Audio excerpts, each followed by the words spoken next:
हैं, विपक्ष चाहेगा कि इस पर चर्चा हो। सत्ता पक्ष और अगर इसका नोटिस को स्वीकार कर लिया गया तब तो इस पर विपक्ष सरकार को घेरेगा ही, नहीं स्वीकार किया जाता है तब भी विपक्ष दबाव डालेगा और उसको लेकर के गतिरोध उत्पन्न होने की पूरी आशंका दिखाई पड़ रही है।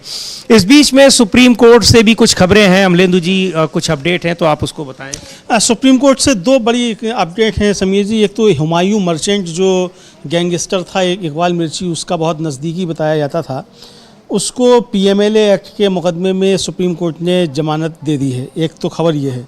एक खबर ये है कि एक व्यक्ति जो कोविड-19 का जब काल था उस समय रेमडेसिविर जो था वो नकली बेच रहा था, उसको पीएमएलए एक्ट में गिरफ्तार किया गया था, उसको भी जमानत मिल गई है। ये बड़ी खबर है। मनीष सिसोदिया की जमानत याचिका पर सुनवाई होगी आज सुप्रीम कोर्ट में, ये भी सुप्रीम कोर्ट की एक खबर है। बिहार में जो पुल गिरे हैं उसको लेकर के एक याचिका दाखिल की गई थी कि इसकी जो है जांच कराई जाए। उस पर सुप्रीम कोर्ट ने बिहार के गवर्निंग काउंसिल जो हैं उनको नोटिस इशू कर दिया और सितंबर में उसकी सुनवाई होगी। अभी तक सुप्रीम कोर्ट से ये बड़ी खबरें आ रही हैं।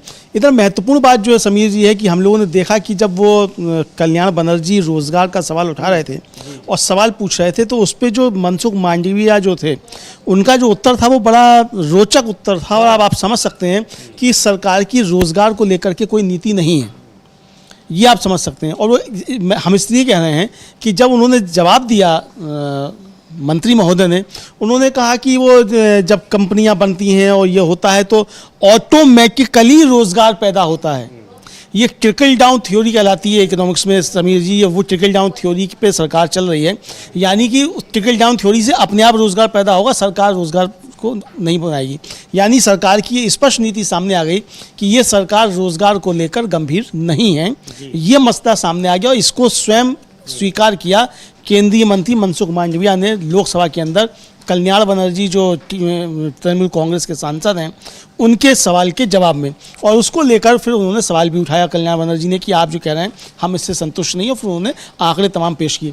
यानी रोजगार को लेकर सरकार किस तरीके से देश की आंखों में धूल झोंक रही है ये समझ में आ गया आज सरकार की तरफ से जो जवाब आया उसको देख करके समझ। और एक चीज़ और भी है, उन्होंने एक और जो कल्याण बनर्जी के सवाल का ही जवाब था कि इन तमाम चीज़ों से जो आर्टिफिशियल इंटेलिजेंस का सवाल उन्होंने उठाया कि क्या उसके आने से नौकरियां खत्म होंगी, तो पुराने समय में ले जाकर के मनसुख मंडाविया ने अपनी ही पार्टी के पुराने नेताओं पे किस तरह से सवाल उठाया कि कंप्यूटर आ रहा था तब भी लोग हंगामा कर रहे थे कि नौकरियां जाएंगी, मोबाइल आ रहा था तब भी लोग, तो उस समय तो जाहिर सी बात है कि इनकी पार्टी थी, तो अपनी पार्टी के ऊपर एक तरह से परोक्ष रूप से उन्होंने निशाना साधा और उसकी दूरदर्शिता पर सवाल उठाया कि कंप्यूटर को लेकर के 80 के दशक में इनकी पार्टी के नेताओं की क्या सोच थी। देखिए, असल में प्रधानमंत्री नरेंद्र मोदी बहुत विजनरी लीडर हैं, ऐसा भारतीय जनता पार्टी के लोग कहते हैं, मैं नहीं कह रहा हूँ।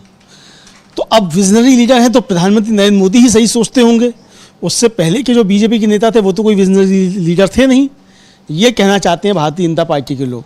अब मनसुख मांडविया जो कह रहे हैं वो सीधे सीधे लालकृष्ण आडवाणी और अटल बिहारी वाजपेयी के ऊपर आरोप लगा रहे हैं। यही लोग उस समय कंप्यूटर लाने का विरोध कर रहे थे। राजीव गांधी जब नई शिक्षा नीति लेकर के आए थे 1986 में, उस नई शिक्षा नीति के खिलाफ सबसे ज़्यादा लाठी भांजने वाले यही लोग थे और बता रहे थे कि मैकालेकरण हो रहा है राजनीति का, मतलब इनकी दिमाग से मैकाले अभी तक उतरा ही नहीं है। तो ये जो लोग विरोध कर रहे थे समीर जी उस समय कंप्यूटर लाने का, हालांकि बहुत से लोग कर रहे थे, हम लोग भी उस समय यही सोचते थे, ऐसा नहीं है कि हम लोगों की कोई सोच अलग थी। लेकिन ठीक है, वो बाद में अच्छा साबित हुआ, उससे बहुत सारी चीज़ें हुई। लेकिन आप ये देखिए कि राजीव गांधी की दूरदर्शिता की आप दाद नहीं देंगे कि राजीव गांधी 50 साल के बाद भारत क्या होगा उसका नक्शा अपने मन में संजोए हुए थे कि किस तरीके से 50 साल के बाद भारत को कहाँ लेकर के जाना है। और अगर राजीव गांधी की मृत्यु नहीं हुई होती तो आज मैं समझता हूँ कि देश कहीं का कहीं पहुँच गया होता। चूँकि आज जिस बुनियाद पे हम खड़ा हुआ देखते हैं देश को, उसमें पंडित नेहरू के बाद राजीव गांधी का बहुत बड़ा योगदान समीर जी है। टेक्नोलॉजी के स्तर पर राजीव गांधी ने बढ़ाया और अर्थव्यवस्था के स्तर पर और लोकतंत्र के सुदृढ़ीकरण के हिसाब से पंडित नेहरू का बहुत बड़ा योगदान है।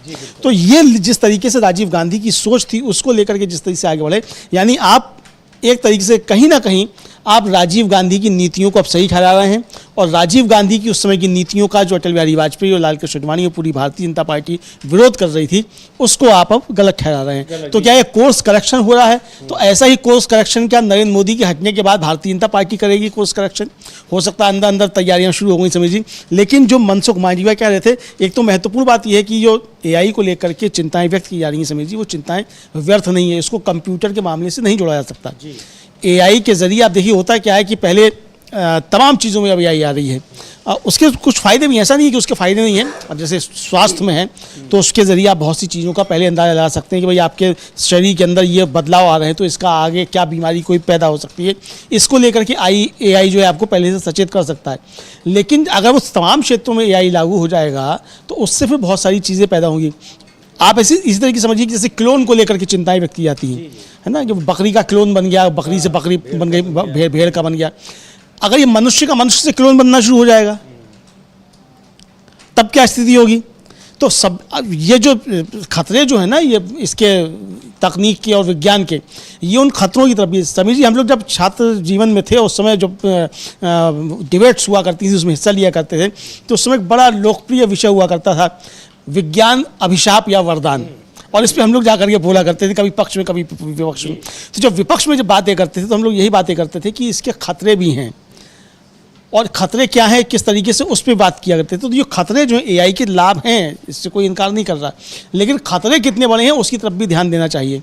तो जब तक कि आप किसी भी नई चीज़ को लेकर के उसके लाभ और उसके नुकसान दोनों की तुलनात्मक समीक्षा नहीं करेंगे कि इससे क्या लाभ ज़्यादा है और क्या लाभ नुकसान है, और अगर नुकसान है तो किन क्षेत्रों में नुकसान है, उसका किस तरीके से इसका लागू किया जाए कि उसके नुकसान कम हो। तो कल्याण बनर्जी जी जो सवाल उठा रहे थे और जो मनसुख मांडविया जवाब दे रहे थे, मनसुख मांडविया लीक से हटकर के जवाब दे रहे थे, उनके सवाल का उत्तर वो था ही नहीं किसी भी तरीके से। कहा भी उन्होंने कि ये हमारे सवाल का उत्तर नहीं है।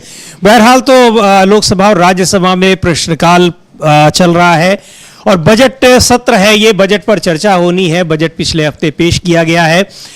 बजट को लेकर के विपक्ष का बड़ा आरोप है कि राज्यों के साथ भेदभाव किया गया है और इस वजह से पिछले हफ्ते में जो चर्चाएं हो रही थी, लगातार विपक्ष ने उन बातों को उठाया है। संसद के परिसर में उसको लेकर के विरोध प्रदर्शन भी किया, नारेबाजी भी की और अभी भी अपने उस आरोप पर कायम है, क्योंकि सरकार की ओर से अभी, हालांकि वित्त मंत्री को जवाब देना अभी बाकी है, लेकिन सरकार की ओर से जो भी जिन लोगों ने भी पक्ष रखा है उस पर अभी कोई माकूल जवाब उसका नहीं मिला है। वित्त मंत्री तमाम इंटरव्यूज में इस बात को, इस आरोप को नकार रही हैं कि केवल 2 राज्यों को तवज्जो दी गई है, लेकिन साफ साफ जब बजट भाषण अपना वो पढ़ रही थी सदन के भीतर, लोकसभा के भीतर, तो बिहार और आंध्र प्रदेश का विशेष तौर पर जिक्र किया गया और बताया गया कि कुल मिलाकर के दोनों को लगभग 1 लाख करोड़ रुपए का आवंटन किया गया है। राज्यसभा में शक्ति सिंह गोहिल कुछ बोल रहे हैं, हम लोग लगता है उनको सुन ले क्या एक बार रुख करते हैं राज्यसभा का कि वहां पर क्या चल रहा है। हाल प्रश्नकाल में शक्ति सिंह गोहिल किस मुद्दे पर चर्चा कर रहे हैं।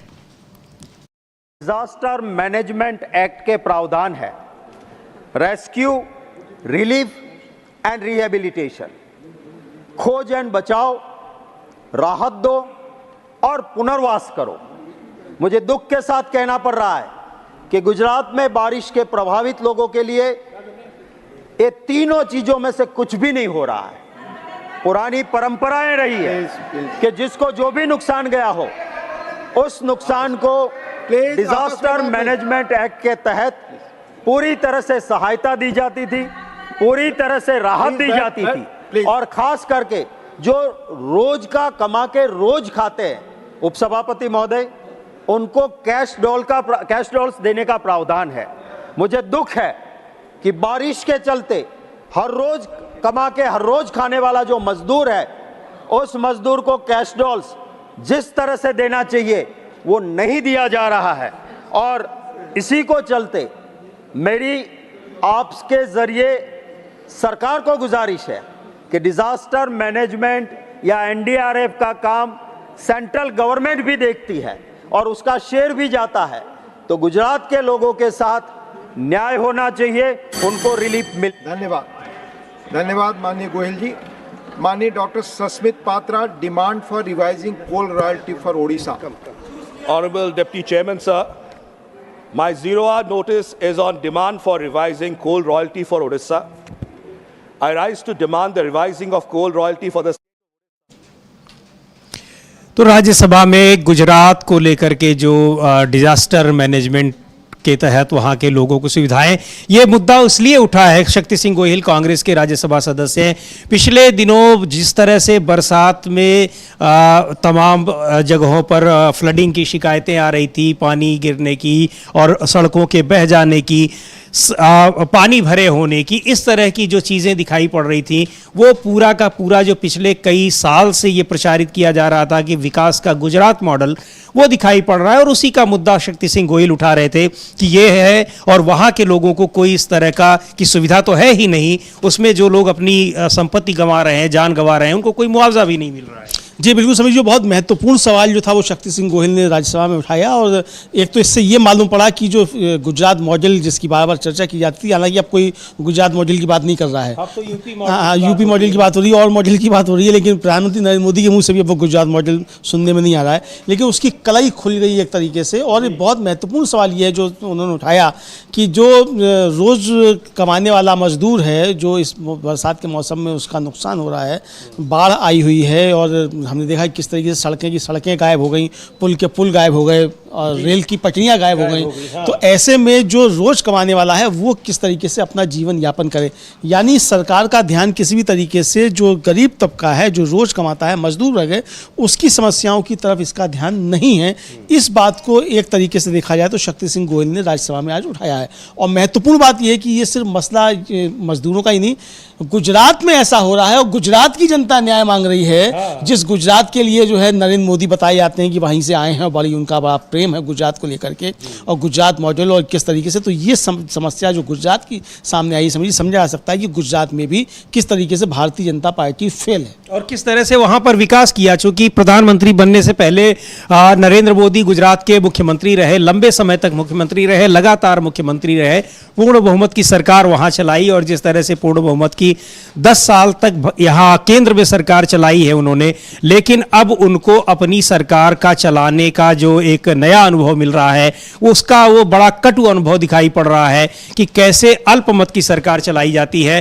पार्टी के भीतर उथल पुथल मची हुई है, सहयोगी दलों के भीतर एक लगातार दबाव बनाया जा रहा है अपने फायदे के लिए, और वो फायदा, वो लाभ बजट में हो चाहे दूसरे तरह के लाभ हो, वो देने के लिए वो विवश दिखाई पड़ रहे हैं। और वो दिखाई पड़ा इस बजट में जब बिहार और आंध्र प्रदेश के लिए खास तौर पर धन का आवंटन किया गया वहां के विकास कार्यों के लिए, और उसी को लेकर के विपक्ष सरकार पर हमलावर है कि बाकी राज्यों के साथ किस तरह से भेदभाव किया गया। केवल वही नहीं, शनिवार को जो नीति आयोग की बैठक हुई, नीति आयोग की बैठक में भी विपक्ष ने बहिष्कार किया था। ममता बनर्जी वहां पर, पश्चिम बंगाल की मुख्यमंत्री जो इंडिया गठबंधन की सहयोगी दल है तृणमूल कांग्रेस, वो गई, लेकिन वो वहां से निकल करके बाहर आ गई, ये आरोप लगाते हुए कि जब मैंने अपने राज्य की भलाई के लिए, फंड के लिए डिमांड की, जो कि उनका अधिकार है उस बैठक में ये बोलने का और उस चीज को लेने का, तो उनका माइक बंद कर दिया गया, उन्हें बोलने नहीं दिया गया और ये बड़ा आरोप लगा करके वो बैठक से बाहर निकल करके चली आई।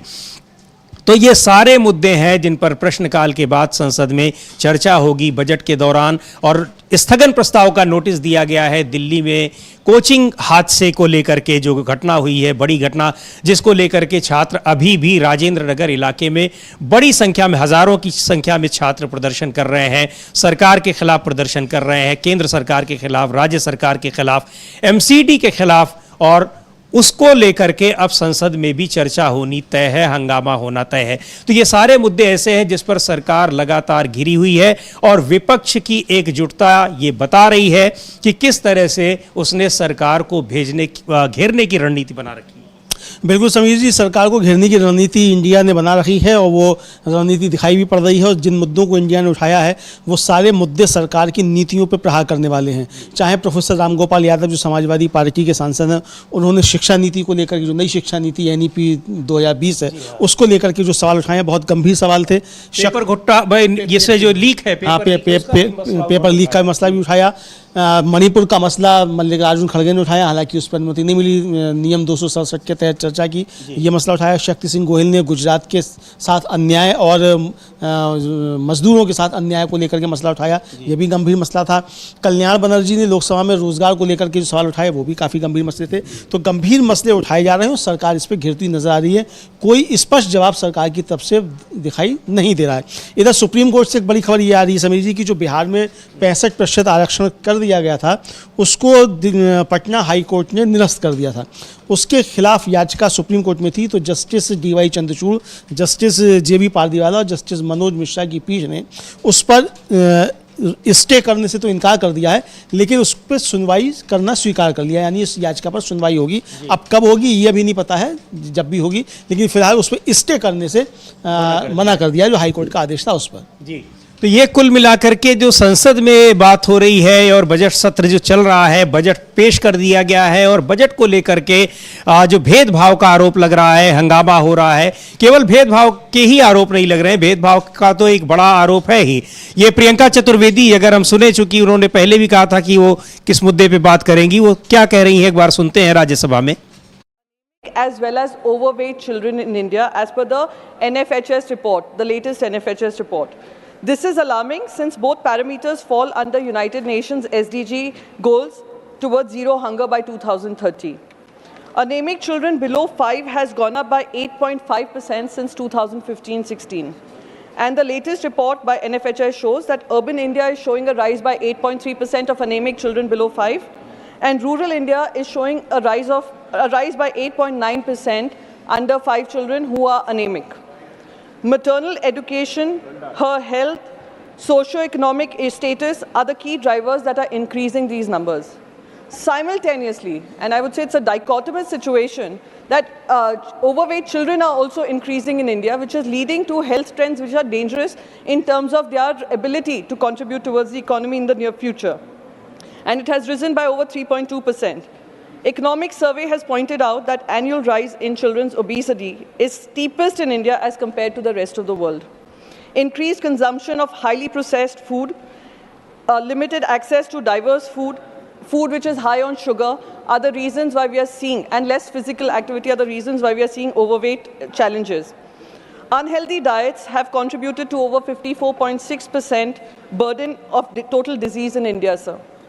So this data then raises the moot question that are our policies, whether it's Poshan 2.0, anemia free, Poshan 2.0, anemia Mukt Bharat, Anganwadi schemes, PM Poshan Saksham Anganwadi schemes, are they adequate enough to address these issues? If not, maybe we need to relook at these policies that we have introduced to address this massive concern that India is facing. That is what I wanted to speak, sir. Thank you so much. Thank you, Priyanka ji. Mani Shri Sanjeev Arora ji, concern over instances of underage drinking and driving in the country. Good morning, Deputy Chairman, sir, and thanks a lot for giving me permission to come up with this very important issue of underage drinking and driving. Sir, a recent road incident in Pune which shook the country of an underage drinking and driving incident has frightening significance. According to an RTI information, out of around 100 pubs operating in Pune, only 23 were licensed. Underage drinking and driving is a major concern in all the cities. In New Delhi itself, 573%, there is a 573% rise in challans for underage drinking from last year in first 4 months of this year. Fake IDs is another major challenge to curb underage drinking. Here are some specific measures I recommend or I suggest to the government. Regular and surprise inspections of establishments selling or serving alcohol. Strict penalties should be imposed on those found violating the law by serving to underage customers. Initiate public awareness campaigns to educate both young people and the general public, highlighting the legal consequences, health risks, and potential for addiction associated with underage alcohol consumption. Collaborate with the hospitality industry, educational institutions, and NGOs to develop a comprehensive strategy to address underage drinking. Training for servers on identifying fake IDs, educational programs in schools and colleges about the dangers of underage drinking. More power to common citizens, empowering common citizens by developing mobile apps through which they can click pictures and geotag the area of the offenders, thereby helping the law enforcement officials. I believe that a multi-pronged approach involving stricter enforcement, public awareness initiatives, and collaboration with stakeholders is essential to effectively address this issue. Thanks, Chairman, sir. Thank you, माननीय संजीव अरोड़ा जी. माननीय श्री नगेंद्र राय, urgent need for central government to take over control of the Debatur Trust Board at Kuch. तो राज्यसभा की proceeding आप देख रहे थे और इस बीच में एक महत्वपूर्ण खबर ये आई है कि जो सुप्रीम कोर्ट में बिहार में पुलों के गिरने का मामला था वहां पे लाया गया, तो उस मामले में सुप्रीम कोर्ट ने बिहार सरकार को नोटिस जारी किया है। और इसके अलावा संसद भवन की ओर हम रुख करते हैं तो संसद भवन के भीतर तो विपक्ष ने सरकार को घेरने की रणनीति बनाई है और विपक्ष के खिलाफ हमलावर है, प्रदर्शन भी उसने किए हैं संसद परिसर के भीतर। संसद परिसर के बाहर पत्रकारों का इस समय प्रदर्शन चल रहा है और पत्रकारों की यह मांग है कि उनको संसद परिसर के इर्द गिर्द नहीं जाने दिया जा रहा है। और इसके पहले से ही लगातार पत्रकार ये मांग कर रहे हैं, जो संसद को कवर करने वाले, पार्लियामेंट को कवर करने वाले पत्रकार हैं, तमाम तरह की रिस्ट्रिक्शंस लगाई गई थी कोरोना काल में, वो रिस्ट्रिक्शंस अभी भी जारी हैं। और बाहर भी अगर पत्रकार जो सांसद वगैरह निकलते हैं उनसे बाइट लेने के लिए, मिलने के लिए अगर वहां जाते हैं तो उनके वहां के मूवमेंट पर, वहां आसपास घूमने पर रोक लगाई जा रही है। उसको लेकर के इस समय पत्रकारों का प्रदर्शन चल रहा है संसद भवन के बाहर। जी समीर जी, कितने अच्छे दिन आ गए हैं अब। आप समझ सकते हैं कि इतने अच्छे दिन के पत्रकार भी जो है वो संसद भवन के आसपास नहीं भटक सकता जी।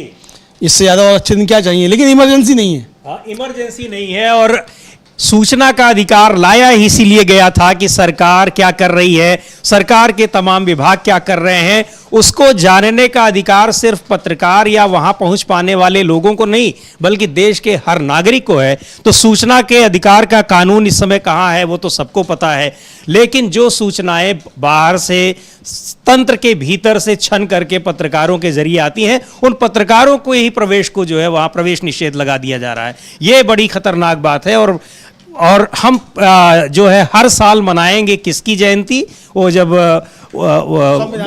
संविधान हत्या दिवस मनाएंगे इमरजेंसी के खिलाफ। और इसी इमरजेंसी पे समीर जी खबर ये है कि मनीष सिसोदिया की जमानत याचिका पर सुप्रीम कोर्ट में सुनवाई शुरू हो गई है।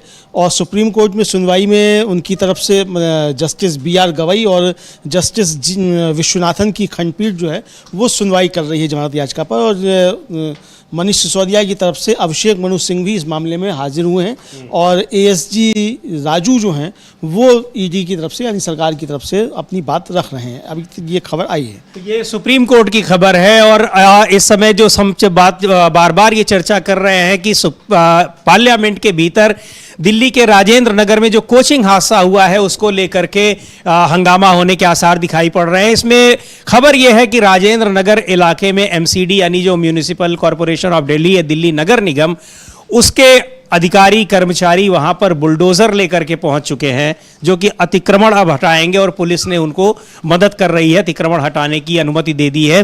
तो एक ये बड़ी खबर है जो कि हादसों की बात होता है, लेकिन जो जिम्मेदार लोग हैं उनके यहाँ जिस तरह से उत्तर प्रदेश और जो बुलडोजर की आजकल बुलडोजर की कार्यप्रणाली चल रही है, उनके प्रीमाइसेस में जाकर के बुलडोजर चलाने की बात की जाती है, उससे थोड़ा हट करके। लेकिन अब MCD भी बुलडोजर का सहारा लेने लगी है। अभी तक उसको पूरे राजेंद्र नगर इलाके में अतिक्रमण नहीं दिखाई पड़ रहा था।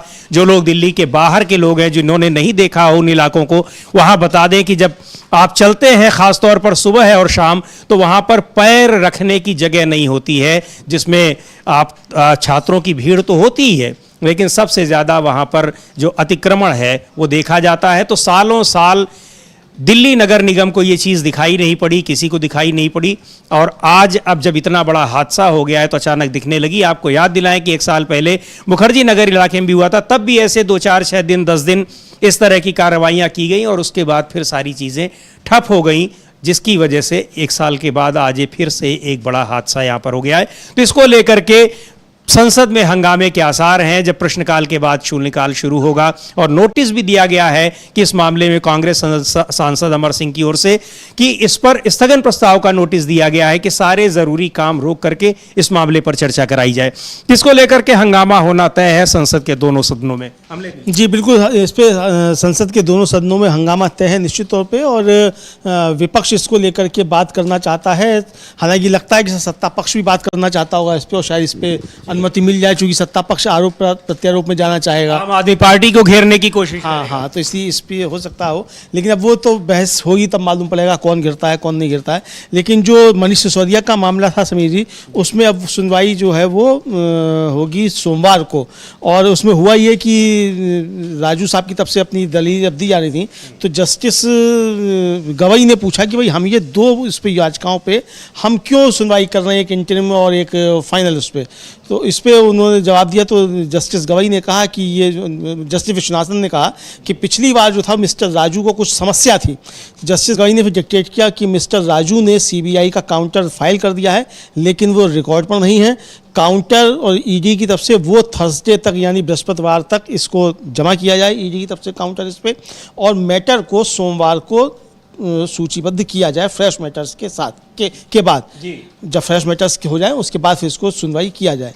अब ये सोमवार को इस पर सुनवाई होगी और बृहस्पतिवार तक ईडी को इस पर अपना काउंटर दाखिल करना है मनीष सिसोदिया वाले केस। मनीष सिसोदिया के केस में सुप्रीम कोर्ट की अपडेट दे रहे थे अमलेंदु जी, और संसद के एक बार फिर रुख करते हैं संसद भवन की ओर। संसद में बजट सत्र पर चर्चा होगी 11 बजे के बाद, और इसको लेकर के विपक्ष ने रणनीति बना रखी है सरकार को घेरने की। सरकार के ऊपर आरोप है कि उसने देश भर के सारे राज्यों की अनदेखी की, केवल 2 राज्यों को तवज्जो दी, और वो 2 राज्य हैं बिहार और आंध्र प्रदेश, जहां पर शासन कर रही पार्टियों की बदौलत केंद्र सरकार टिकी हुई है। तो एक बार रुख करते हैं हम लोग लोकसभा का, जहां शिक्षा मंत्री धर्मेंद्र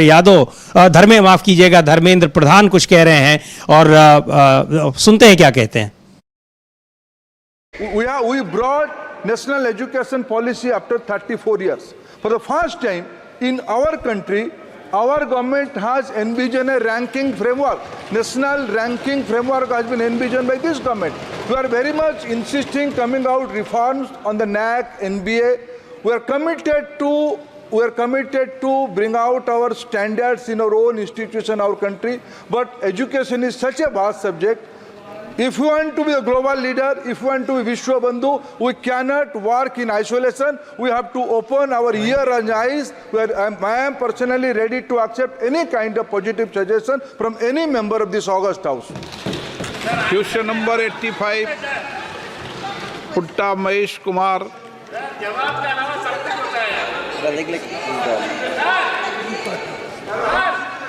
माननीय सदस्य, माननीय मंत्री जी, आपका माननीय मंत्री श्रम मंत्री जी। उत्तर सभा पटल पर। माननीय सदस्य। Respected sir, I thank you for giving me this opportunity of raising supplementary on the important topic. I thank you, Honorable Finance Minister, focusing on the importance of the employment, announcing employment like geared towards our youth. They make up more than 1/5 of our total population. The previous state government of Andhra Pradesh from 2019 to 2024 failed our youth miserably, leading to our state having consistently high percentage of unemployment as compared to the national average. Our leaders, Shri Nara तो लोकसभा और राज्यसभा की में प्रश्नकाल चल रहा है, कार्यवाही वहां की जारी है और बजट पर जब चर्चा होगी तो उस पर हंगामे के आसार हैं। कई ऐसे मामले हैं जिन पर तत्काल चर्चा कराने की मांग है विपक्षी सदस्यों की, और देखते हैं कि उस पर किस पर चर्चा की अनुमति मिलती है या नहीं मिलती है। कोचिंग हादसे को लेकर के भी स्थगन प्रस्ताव का नोटिस दिया गया है और अगर उस पर चर्चा होगी तो जाहिर तौर पर सरकार पर विपक्ष हमलावर रहेगा। हालांकि दिल्ली में इसको लेकर के काफी पहले से ही गहमा गहमी रहती है। एलजी यानी लेफ्टिनेंट गवर्नर उपराज्यपाल और वहां की जो आम आदमी पार्टी की सरकार है, आम आदमी पार्टी ही एमसीडी में भी उसकी जो सरकार चल रही है, तो इसको लेकर के बहुत सारे सवाल उठ रहे हैं। संसद में इस पर चर्चा की मांग हो रही है और सरकार को घेरने की कोशिश जारी रहेगी। बजट को लेकर के जो आरोप है कि उसने केवल 2 राज्यों को तवज्जो दी गई है, उस पर भी लगातार इस पर विपक्ष सरकार के ऊपर हमलावर है। हालांकि सरकार बार बार ये बताने की कोशिश कर रही है कि ऐसा नहीं है कि केवल 2 राज्यों को दिया गया है, लेकिन सबसे बड़ा मुद्दा यह है कि जब बजट भाषण पढ़ रही थी वित्त मंत्री निर्मला सीतारमण, तो उन्होंने खास तौर पर बिहार और आंध्र प्रदेश का जिक्र किया। इसी वजह से विपक्ष को लग रहा है कि सबसे ज्यादा इन्हीं 2 राज्यों को वहां पर मिला है और करीब 1 लाख करोड़ रुपए का आवंटन किया गया है। दूसरे राज्यों की अनदेखी की गई है, ऐसा विपक्ष का आरोप है। तो इस पर क्या होती है, संजय सिंह भी किसी मुद्दे पर राज्यसभा में बोल रहे हैं। एक बार रुख फिर करते हैं राज्यसभा का। गरीब आदमी के लिए संभव नहीं है, किसी सामान्य परिवार के लिए संभव नहीं है मान्यवर। 16 करोड़ रुपए का इंजेक्शन इस पे लगता है।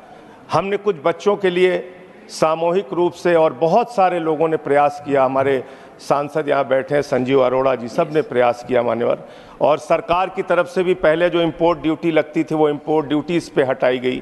बावजूद इसके ये इंजेक्शन अभी भी 10 करोड़ के आसपास किसी को उपलब्ध हो पाता है। मैं आपके माध्यम से सरकार से 2-3 बातों के लिए अनुरोध करूँगा। एक तो ये कंपनी जो नोवार्टिस कंपनी है, जो अमेरिका की कंपनी है, उसके पास ही इसका पेटेंट है। 10 साल तक कोई दूसरे देश इसको बना नहीं सकते। सरकार अपनी ओर से प्रयास करे अमेरिका की सरकार से कि इसका फॉर्मूला दूसरे देशों को भी दिया जाए। दूसरी मान्यवर, इसमें कोशिश सरकार की ओर से ये होनी चाहिए कि जब कोई महिला गर्भ धारण करती है उस समय ही इस बीमारी की जांच हो सकती है मान्यवर, और बीमारी की जांच अगर होने के दौरान ये पता चल जाए कि इस बच्चे के को SMA है, तो उस समय संभवतः उस परिवार को इस पीड़ा से, इस तकलीफ से बचाया जा सकता है।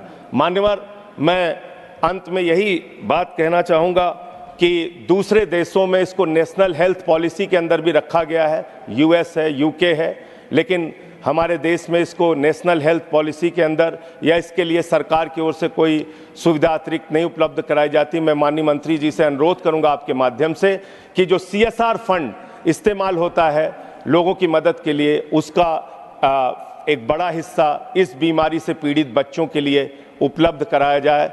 जैसा कौर जो 2 महीने की बच्ची थी दिल्ली की मान्यवर, उसको SMA 0 था और उसकी जान नहीं बचाई जा सकी। मैं आपके माध्यम से हाथ जोड़ के प्रार्थना करता हूं सरकार से इस बीमारी के लिए अपनी ओर से कोई सार्थक कदम उठाए। Shrimati Ranjeet Ranjan, demand to change name of New Delhi railway station to Hind ki Chadar. धन्यवाद अध्यक्ष जी। मैं आपके माध्यम से सरकार से न्यू दिल्ली रेलवे स्टेशन को हिंदी चादर, श्री गुरु तेग बहादुर जी जो सिखों के 9वें गुरु थे, उनके नाम से करने का आग्रह करती हूँ। पुरी साहब भी बैठे हैं, अच्छी तरह से हिस्ट्री को जानते हैं, और न्यू दिल्ली रेलवे स्टेशन का नाम ही हिंदी चादर गुरु तेग बहादुर जी के नाम पर इसलिए होना चाहिए क्योंकि उनकी शहीदी ही पुरानी दिल्ली सीसगंज गुरुद्वारा साहब चांदनी चौक में हुई। और मैं आग्रह करूँगी आपके द्वारा सरकार से कि 24 नवंबर 2024 को जब गुरु तेग बहादुर जी का शहीदी गुरुपर्व मनाया जाता है, हम उनकी शहीदी को याद करते हैं। उस वक्त अगर सरकार चाहे तो न्यू दिल्ली रेलवे स्टेशन का नाम की घोषणा हिंदी चादर गुरु तेग बहादुर जी के नाम कर सकती है, क्योंकि जिन्होंने धर्म की रक्षा के लिए औरंगजेब से लोहा लिया था, और माना जाता है कि दुनिया में मानव अधिकारों के लिए पहली शहादत अगर किसी ने दी थी तो उनका नाम श्री गुरु तेग बहादुर साहब था। सिखों के 9वें गुरु थे, जिन्होंने तिलक जंजू की रक्षा के लिए, यानी तिलक और जनेऊ की रक्षा के लिए, उन्होंने जब कश्मीरी पंडित गुरु तेग बहादुर जी के पास गए थे, जब औरंगजेब पूरी दुनिया में और इंडिया में गदर मचाया था, उन्होंने ज़बरदस्ती लोगों को धर्मांतरण के लिए जोर ज़बरदस्ती से प्रेरित किया था। और सारे लोग, खासकर कश्मीरी पंडित और हिंदू लोग, जब गुरु तेग बहादुर जी के पास गए थे और अपने धर्म बचाने की गुहार लगाई थी, तो उस शर्त में औरंगजेब ने कि या तो गुरु तेग बहादुर जी खुद बन जाएं, वो बलिदान दे, तो गुरु तेग बहादुर जी ने अपनी शहीदी देकर इस देश की संस्कृति को और इस चीज़ को बताया था कि मानवता से ऊपर कुछ नहीं है और हर धर्म का, हर धर्म वालों को सम्मान करना चाहिए और किसी भी धर्म का ये राइट नहीं है कि दूसरे धर्म में आने के लिए आप उसको जबरदस्ती का धर्मांतरण करवाएं। ये नहीं मैम, 12 बज गए। 1 second, don't have a habit of interrupting. Honorable members, after giving my thoughtful consideration and taking into account the import of the situation given in the notices under Rule 267 by Shri Sudhanshu Trivedi, Shri Ramchandra Jagda, Shri Surendra Singh Nagar, Ms. Swati Maliwal and others, I find that the issue concerns our promising youth demographic dividend and is wholesome for development of the nation. The issue involves urban infrastructure as well as other aspects of governance, including that of education. Under these circumstances, I deem it proper to allow a short duration discussion under Rule 276 immediately after the question hour. This discussion may normally confine to 2.5 hours. Question hour. Question number 61. Shri R. Girirajan. 61. Shri R. Girirajan. Yes, sir. Thank you, Chairman, sir. Question number 61. Shri R. Girirajan. Here, sir. Here, sir. Here. Honorable Minister. 61. Honorable Minister. तो राज्यसभा में प्रश्नकाल के बाद इस पर राजेंद्र नगर के मामले में जो कोचिंग हादसा हुआ है उस पर चर्चा कराने की बात जो है वो एक्सेप्ट कर ली है, स्वीकार कर ली है जगदीप धनखड़ ने, सभापति ने, और इस पर 2.5 घंटे की चर्चा होगी। कई लोगों ने इसको लेकर के नोटिस दिया हुआ था। राजेंद्र नगर हादसे को लेकर के वहाँ छात्र अभी भी प्रदर्शन कर रहे हैं और हादसे के 2 दिन के बाद अब वहाँ पर लगातार कार्रवाइयाँ भी हो रही हैं। तो अब इस चर्चा में बहुत सारे मुद्दे उठेंगे, जिसमें सरकारी लापरवाही से लेकर के जिस तरह से तमाम NOC सर्टिफिकेट यानी दिए जाते हैं, जारी किए जाते हैं विभिन्न विभागों के द्वारा, उन पर भी बात आएगी। और ये मसला चूंकि केवल दिल्ली से जुड़ा नहीं है, देश भर के तमाम शहरों से जुड़ा हुआ मसला है, तो इस पर एक चर्चा की मांग तमाम सदस्यों ने रखी थी, जिस पर वो मांग स्वीकार कर ली गई है। अब लोकसभा की कार्रवाई अभी चल रही है, उसमें क्या हो रहा है, लेकिन राजेंद्र नगर के मामले में 2.5 घंटे की चर्चा स्वीकार की गई है। जी समीर जी, जैसा हम लोगों ने बताया था, संभावना जताई थी कि इस पे शायद स्वीकार कर लिया जाएगा, तो आरोप प्रत्यारोप का दौर भी होगा।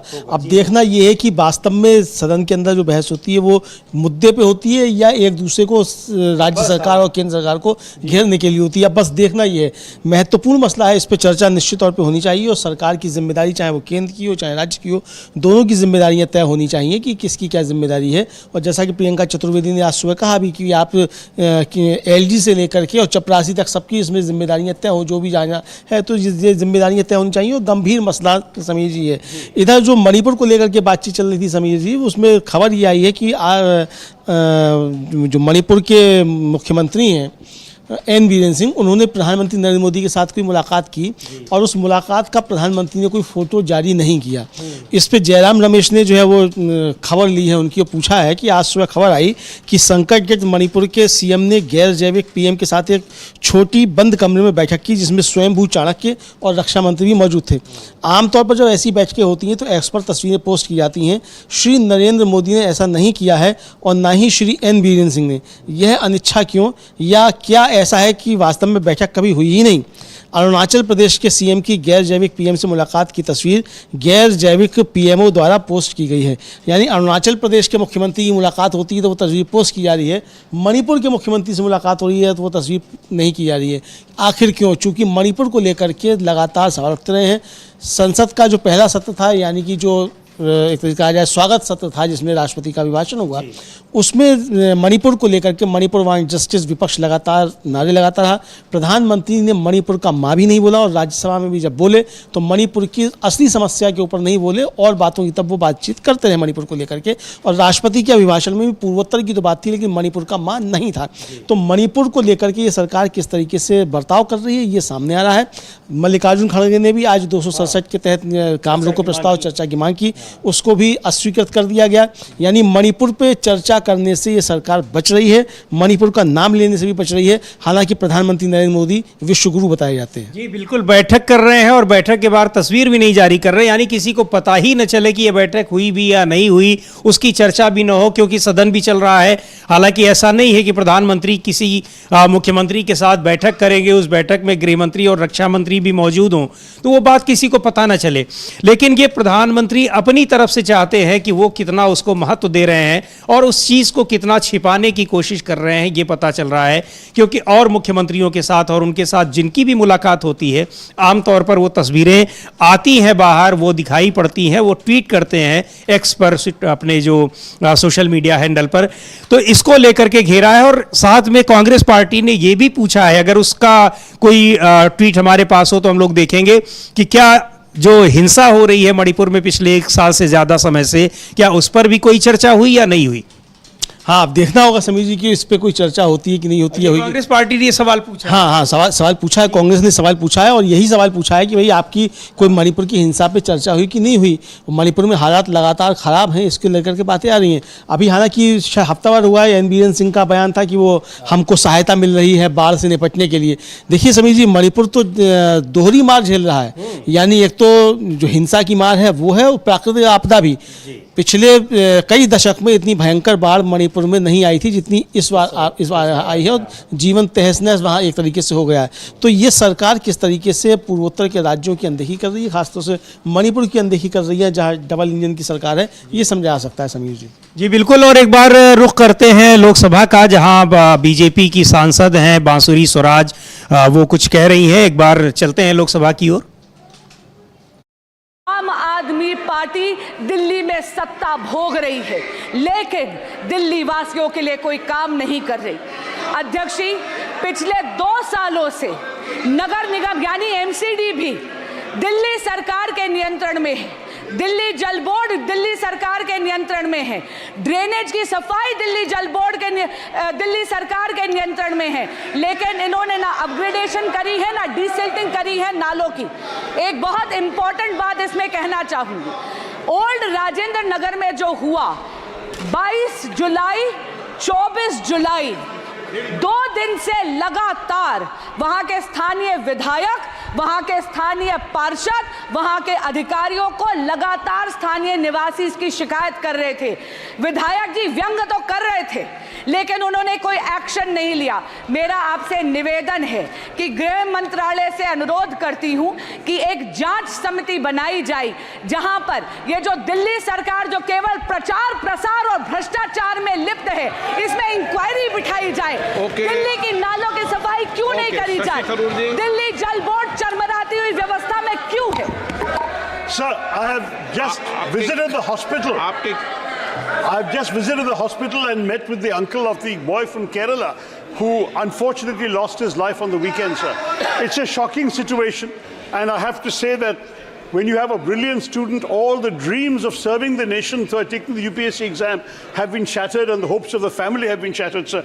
This is a matter which obviously calls for compensation, but no compensation can be enough for the tragic loss of life of a young man cut short in his prime, sir. Now, there are a number of serious issues that need to be addressed, as the previous speaker has pointed out. There is, sadly, a level of violations of basic norms when it comes to building codes, fire safety, flood safety, and so on. That is rampant in the city. The corporation also has responsibility on this. So wait, I have seen in the hands of a journalist a certificate of clearance issued on the 9th of July, sir, by the corporation, allowing these people to do what they're doing, saying they're in compliance. Now, this kind of thing will have to be corrected, sir. At the same time, drains have to be cleaned. They're choked and clogged. Sir, let me just finish. The most important issue, and I say this on behalf of the family also, is to prevent such future tragedies. For this, there has to be a comprehensive inquiry, but there also has to be very specific steps taken to ensure that no other parents coming to our national capital from various parts of the country suffer this kind of loss and tragedies. Sir. इनका केरल का विषय था, इन्होंने उठा दिया। पप्पू यादव जी, सवाल इस देश की बच्ची का है, या केरल या बिहार। तानिया हमारे बिहार की बच्ची थी। हम अपनी बहन को बता देना चाहते हैं, मिडिल क्लास की एक बच्ची तानिया, जिनकी मौत कल हुई है, परसों। और मेरा आग्रह इसमें दो है।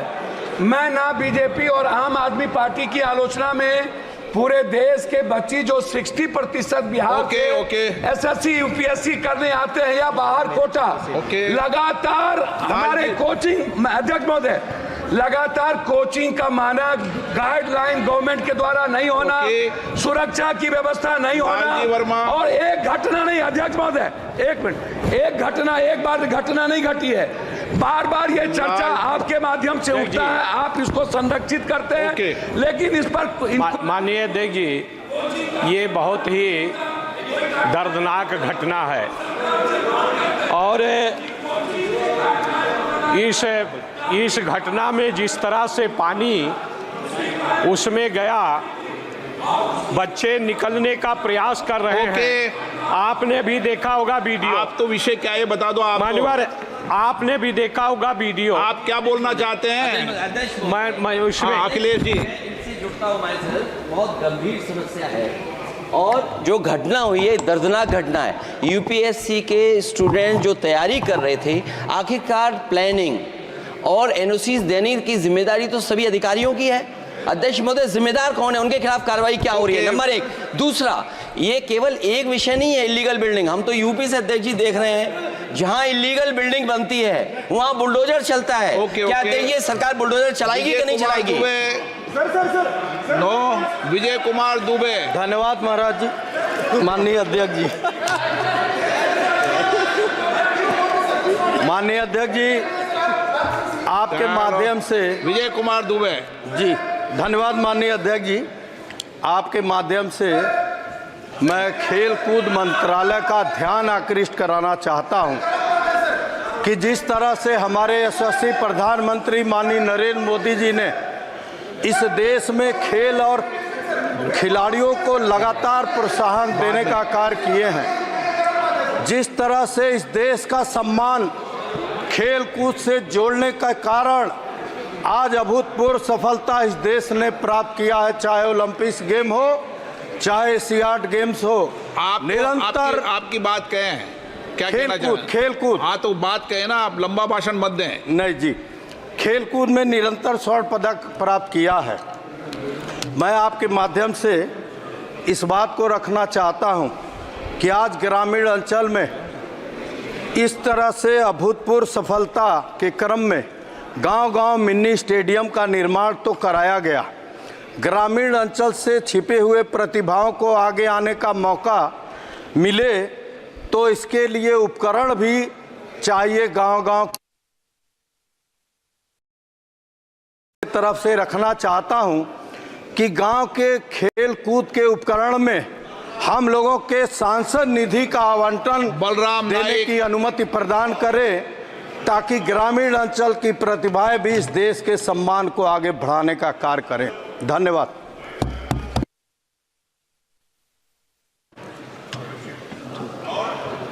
मेरे क्षेत्र में साहब एक भद्राचलम बोल के पुण्य क्षेत्र है, ऐसा क्षेत्र है देश में कहाँ भी नहीं है।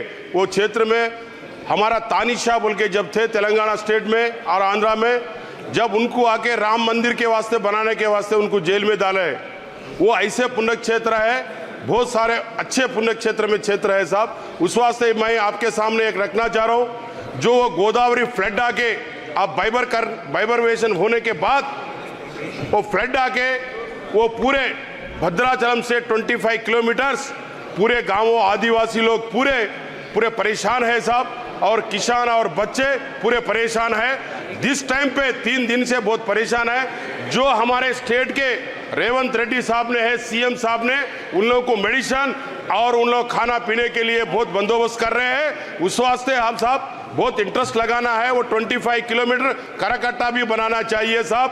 आप लोग बहुत ध्यान लगाइए।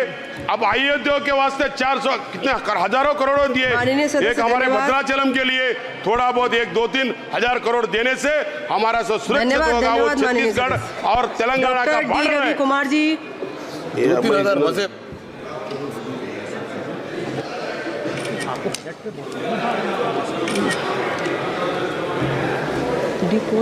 डी रवि कुमार जी, माननीय सदस्य श्री हैवी ईडन जी,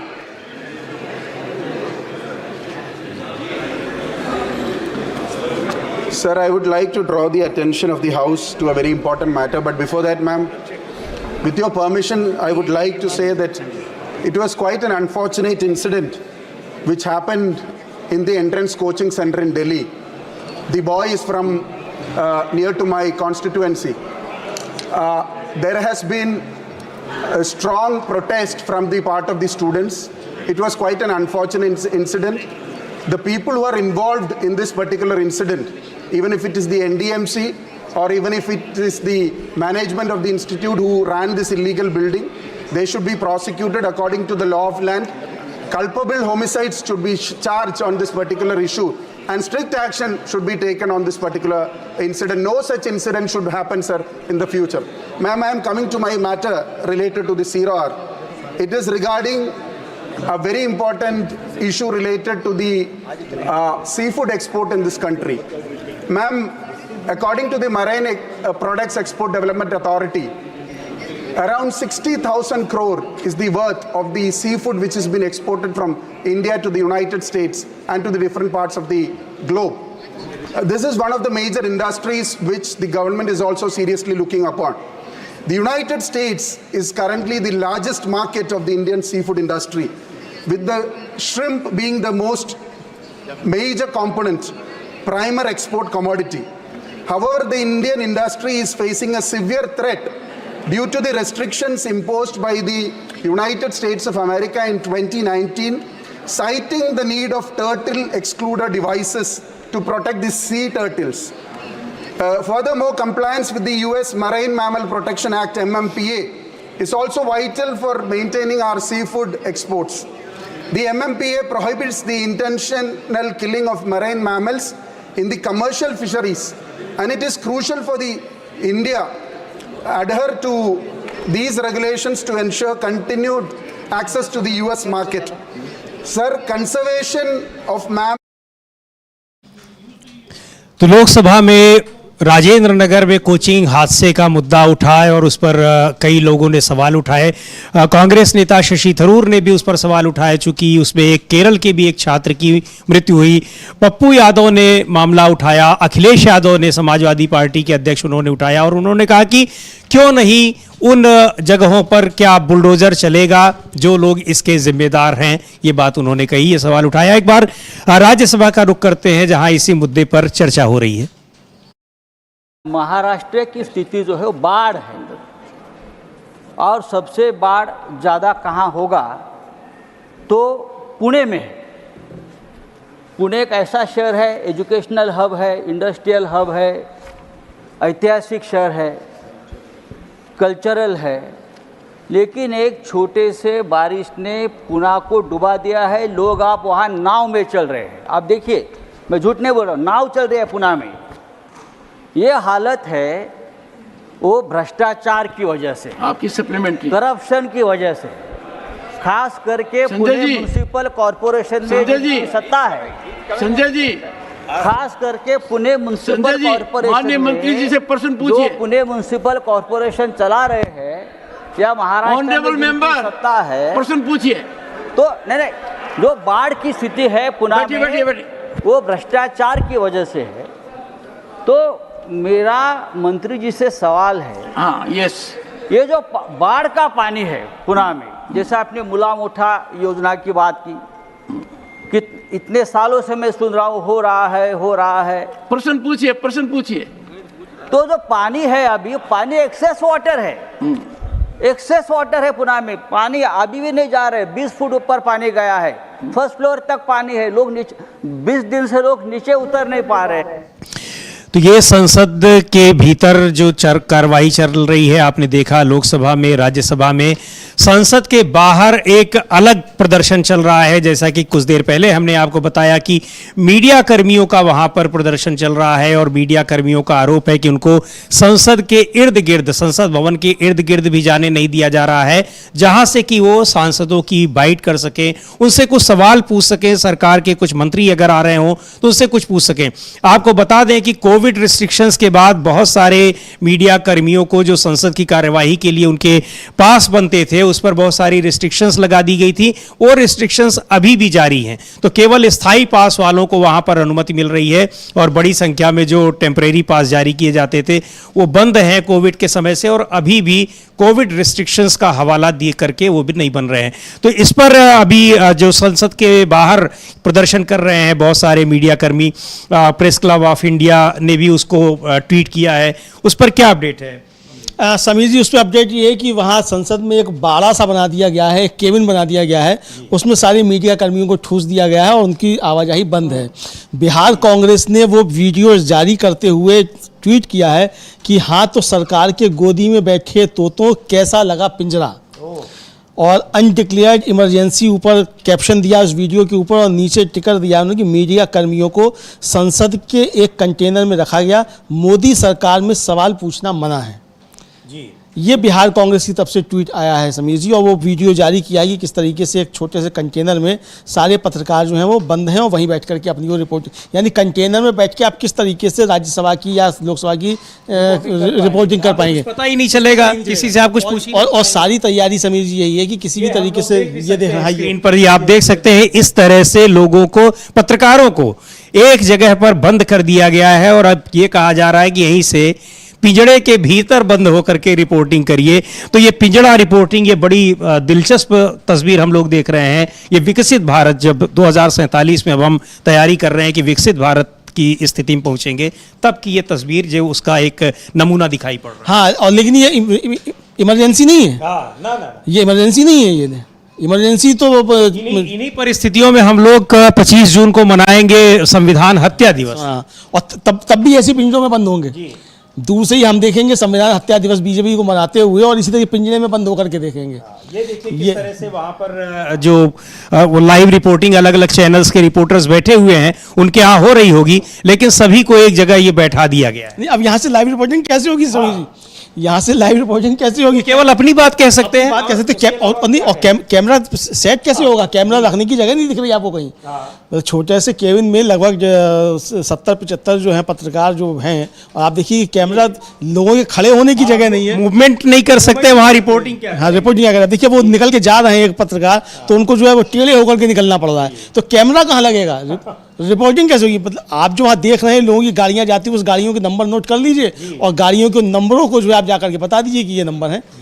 इसके अलावा और क्या आप रिपोर्टिंग कर सकते हैं? तो ये स्थिति जो है ये हो रही है, और इसको लेकर के लगातार सवाल उठ रहे हैं। तो ये संसद के बाहर का नज़ारा है, जहां पर पत्रकारों को एक छोटी सी जगह में बंद कर दिया गया है, और वो वहाँ इसलिए रहते हैं कि वहाँ की जो सूचनाएं हैं सांसदों से, मंत्रियों से बात करके जनता तक पहुँचाएं, लोगों तक पहुँचाएं, लेकिन उनको इस बात को, इस काम को करने से रोका जा रहा है, जिसका नज़ारा हम साफ यहाँ पर देख सकते हैं कि कैसे एक जगह पर इतने सारे पत्रकार पत्रकार बैठे हुए हैं, ना तो उनको बाहर जाने की अनुमति है और ना ही वो कोई सूचना दे सकते हैं, जिसके लिए जो उनका काम है, जो उनका दायित्व है, चौथा स्तंभ कहा जाता है लोकतंत्र का, चौथे स्तंभ का ये हाल है। और उसके बाद ये कहा जाता है कि जब इमरजेंसी लगाई गई थी तो वो संविधान की हत्या थी, और उस इमरजेंसी के लिए, जिसके लिए कांग्रेस पार्टी बार बार उसके लिए माफ़ी मांग चुकी है, कई बार आलोचना कर चुकी है, कांग्रेस के तमाम नेता उसे गलती बता चुके हैं, लेकिन अब वो याद दिलाने के लिए हर साल सरकार ने एक आदेश पारित किया है, एक प्रस्ताव पारित किया है कि वो हर साल उसको संविधान हत्या दिवस मनाएगी और सरकार की कोई चीज़ बाहर ना जाने पाए। जिस तरह से कुछ देर पहले अमलेंदु जी ने कहा था कि मणिपुर के मुख्यमंत्री के साथ प्रधानमंत्री गृह मंत्री की बैठक हुई और उसकी तस्वीरें तक बाहर नहीं आई, लोगों को पता ही न चल पाए, तो इस तरह की चीज़ें कि जो सरकार चाहेगी वही लोगों को पता चले, सरकार जो नहीं चाहेगी वो लोगों को ना पता चले, इस स्थिति को क्या कहा जाता है ये सरकार तो नहीं बताएगी, आम जनता इसको भली भांति जानती कि ऐसी स्थिति को लोकतंत्र की कितनी मजबूती कहा जाएगा। बिल्कुल समीर जी, लोकतंत्र के ऊपर ही सवाल उठ रहे हैं कि क्या वास्तव में लोकतंत्र है। जैसा कि प्रधानमंत्री नरेंद्र मोदी कहते हैं कि भारत मदर ऑफ डेमोक्रेसी है, निश्चित तौर पे भारत मदर ऑफ डेमोक्रेसी भी है, लेकिन मदर ऑफ डेमोक्रेसी में इस मदर का क्या हाल हो रहा है, भारत माता किस तरीके से रो रही है, ये समझा जा सकता है कि आप पत्रकारों को भी अनुमति नहीं दे रहे हैं कि वो जा करके रिपोर्टिंग कर सकें। तो इससे ज़्यादा बंदिशें और क्या हो सकती हैं समीर जी, यही इमरजेंसी होती है और कुछ इमरजेंसी नहीं है। लेकिन इधर लोकसभा में आज जो कांग्रेस के सांसद हैं दीपेंद्र सिंह हुड्डा, उन्होंने एक बहुत महत्वपूर्ण प्रश्न उठाया समीर जी। पर्यावरण को लेकर के प्रधानमंत्री नरेंद्र मोदी बहुत बड़ी बड़ी बातें करते हैं और बताते हैं भारत पर्यावरण पर बहुत काम कर रहा है और संयुक्त राष्ट्र में भी जाकर के बहुत उसकी तारीफ करते हैं। उन्होंने ये सवाल उठाया कि एक रिपोर्ट के मुताबिक दुनिया के सबसे प्रदूषित 50 शहरों में से 42 शहर भारत में हैं। उनका कहना है कि इस प्रश्न के उत्तर में सरकार ने बताया कि उन्होंने नेशनल क्लीन एयर प्रोग्राम की शुरुआत की है, जिसमें योजनाएं बनाई जा रही हैं, लेकिन बजट आवंटन नहीं दिखाया गया है। लेकिन हम देख रहे हैं कि एनसीआर में सरकार का ध्यान पीनल एक्शन पर ज़्यादा है, इसलिए समस्या का समाधान बजट आवंटन का सुनिश्चित किया जाए। यानी कि जिस पर्यावरण की आप बात कर रहे हो, प्रदूषण की बात कर रहे हैं, दुनिया के 50 सर्वाधिक प्रदूषित शहरों में से 42 प्रदूषित शहर भारत में हैं और प्रदूषण को दूर करने के लिए इस बजट में कोई प्रावधान नहीं किया गया है। इस मसले को दीपेंद्र सिंह हुड्डा ने सदन में उठाया, लोकसभा में इसको उठाया और मांग की कि प्रदूषण और पर्यावरण के मामलों पे सरकार बजट का आवंटन करे। लेकिन बजट दे कहाँ से, जब सारा बजट जो है वो बिहार और आंध्र प्रदेश को चला गया, तो अब बजट मिले कहाँ से प्रदूषण और पर्यावरण, ये बाद में समस्या होगी। प्राथमिकता ये है ना कि सरकार बची रहे। विपक्ष का यही तो आरोप है कि ये कुर्सी बचाओ बजट है। तो कुर्सी बचाओ बजट जब है, विपक्ष खुद कह रहा है कि कुर्सी बचाओ बजट है, तो विपक्ष को इस तरीके की आशा नहीं करनी चाहिए कि सरकार जो है इन मसलों पर भी बजट खर्च करेगी समीर जी। फिर भी उन्होंने उम्मीद की है कि हो सकता है उस पर कुछ, उसकी गंभीरता को ध्यान में रखते हुए कुछ किया जाए। लेकिन जैसा कि बजट पर चर्चा हो रही है पार्लियामेंट में, पिछले हफ्ते भी हुई, और उसमें विपक्ष का यह आरोप है कि वो केवल 2 राज्यों के लिए आवंटन किया गया है, बिहार और आंध्र प्रदेश के लिए। उन्हीं राज्यों को तवज्जो दी गई है जिनकी बदौलत, जहां की पार्टियों की बदौलत केंद्र सरकार चल रही है। ये बड़ा आरोप है। इसके अलावा नीति आयोग की भी बैठक हुई पिछले हफ्ते, शनिवार को बैठक हुई, और इस बैठक में विपक्षी राज्यों के मुख्यमंत्रियों ने, यानी उन राज्यों के मुख्यमंत्रियों ने जहां विपक्ष की सरकार है, इंडिया गठबंधन की सरकारें हैं, उन्होंने इसका बहिष्कार किया था, उसमें नहीं गए। ममता बनर्जी पश्चिम बंगाल की मुख्यमंत्री गई थी, लेकिन उन्होंने आरोप लगाते हुए कि उनको बोलने नहीं दिया गया। जब उन्होंने मुद्दे की बात की, अपने राज्य के लिए धन आवंटन की बात की, फंड की बात की, तो उनका माइक बंद कर दिया गया और उनको बाहर आना पड़ा। वो बाहर चली आई उसमें, और ये आरोप उन्होंने मीडिया के सामने लगाए और कई बार का। और इसके अलावा उन्होंने नीति आयोग को समाप्त करने, उसको भंग करने और योजना आयोग को फिर से बहाल करने की मांग की है। ये मांग विपक्ष के कई सांसद कर चुके हैं और कई नेता कर चुके हैं ये, और अब ये लग रहा है कि अब ये मुद्दा भी संसद में उठेगा और ये संसद के बाहर भी अब इस पर चर्चा होगी कि जब नीति आयोग की कोई उपयोगिता ही नहीं रह गई है, उसके पास न कोई अधिकार है, न उसके पास पावर है, शक्तियां हैं, किस काम का है वो, जैसा कि अब विपक्षी नेता कह रहे हैं। तो ये भी एक बड़ा मुद्दा होने वाला है कि नीति आयोग क्यों उसको बना करके रखा गया। हाँ बिल्कुल, नीति आयोग गंभीर मसला है और नीति आयोग पर भी लगता है आज चर्चा कुछ हो सकती है, आज सवाल उठ सकते हैं। बहरहाल शनिवार को तो ममता बनर्जी इस मामले में कामयाब हो गई, ये बताने में कामयाब हो गई कि ये सरकार किस तरीके से राज्यों के साथ भेदभाव कर रही है, ये बताने में कामयाब हो गई। इधर समीर जी, एक महत्वपूर्ण मसला जो है वो जो केसी वेणुगोपाल हैं, अलप्पुझा केरल का, वहाँ से कांग्रेस के सांसद हैं और कांग्रेस के महासचिव संगठन भी हैं, उन्होंने लोकसभा में एक महत्वपूर्ण मुद्दा उठाया। वो था छात्रों का जो खुद जान लेने के मसले हैं उसको लेकर के। उनका कहना था कि जो सबसे अहम मुद्दों में से ये एक मसला है। दूसरे सदन में मंत्री जी ने 2023 में छात्रों के खुद जान लेने के का उत्तर दिया था। 2018 से 22 के बीच 5 सालों में 80 छात्रों ने केवल उच्च शिक्षा जैसे कि IIT और IIM में खुद की जान ली। इसका मुख्य कारण इन कॉलेजों में हो रहा जातिगत भेदभाव है। इन संस्थानों में SC, ST और OBC छात्रों के साथ अलग व्यवहार किया जा रहा है। यह एक बड़ा मुद्दा है जिस पर तुरंत विचार किया जाना चाहिए। मुझे नहीं पता कि सरकार कोई कार्रवाई कर रही है या नहीं। परसों दिल्ली के एक कोचिंग सेंटर में 3 छात्रों की जान चली गई। इस कोचिंग सेंटर के पास कोई स्वीकृत भवन ही नहीं था। कुछ कोचिंग सेंटर माफिया बन गए हैं। सरकार उनके खिलाफ कब कार्रवाई करेगी? ये महत्वपूर्ण सवाल जो था वो आज उठाया KC वेणुगोपाल ने लोकसभा में, और ये बहुत महत्वपूर्ण मसला है। चूँकि जिस तरीके से जो उच्च शिक्षण संस्थान है उनमें छात्रों के साथ जो व्यवहार किया जाता है, खासतौर से जो दलित और SC, ST के होते हैं। एक वो पायल तड़वी का केस समीर जी आपको याद होगा कि वो अपने समाज की पहली आदिवासी डॉक्टर बनने जा रही थी, और उसके साथ किस तरीके से बुरा बर्ताव किया उसकी सीनियर्स ने और उसकी सहयोगियों ने, और उसको अपनी जान लेने पे मजबूर किया, और वो बच्ची जो थी वो अपनी जान दे बैठी। तो इस तरीके के तमाम सारे मसले हैं। रोहित वेमुला का मसला आया ही था, उस पर ज़बरदस्त तरीके से हुआ। तो ये तमाम जो मसले हैं इसको आज KC वेणुगोपाल ने उठाया, बड़ी मजबूती के साथ उठाया है, और एक गंभीर मसला जो था मुझे लगता है इस पर संसद में बात आई है। शिक्षा और छात्रों का मसला है आज लोकसभा राज्यसभा दोनों जगह बहुत ये गंभीरता के साथ उठाया गया है। कई सांसदों ने, जैसा अभी KC वेणुगोपाल की चर्चा कर रहे थे अमलेंदु जी, इसके अलावा जो दिल्ली में राजेंद्र नगर में कोचिंग हादसा हुआ है उसकी चर्चा भी लगातार हो रही है, लोकसभा में भी राज्यसभा में भी। और शिक्षा में जो नकल हो रही है या जो शिक्षा नीति है उसको लेकर के प्रोफेसर रामगोपाल ने ये मुद्दा उठाया। तो आज की कार्यवाही में शिक्षा और छात्रों से जुड़े मुद्दे काफ़ी हावी रहे और लगातार उन पर चर्चा हो रही है।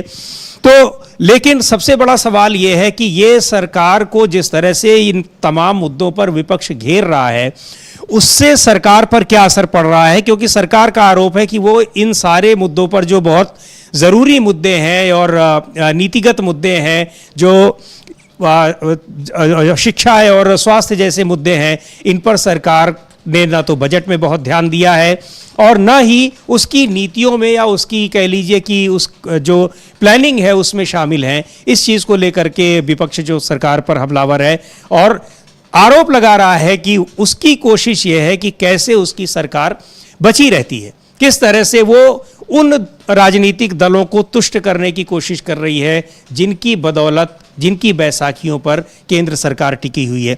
इसको लेकर के अभी जब बजट पर भी चर्चा होगी तो काफ़ी जो विपक्षी सदस्य हैं उन्होंने तैयारी कर रखी है, और पिछले हफ्ते भी जो चर्चा हो रही थी उसमें भी वो बातें आई, और आज तो राहुल गांधी को भी बोलना है लोकसभा में, और जाहिर सी बात है कि वो इन सारे मुद्दों पर ज़रूर बोलेंगे, खासतौर से बजट एलोकेशन को लेकर के और ये जो कोचिंग हादसा है।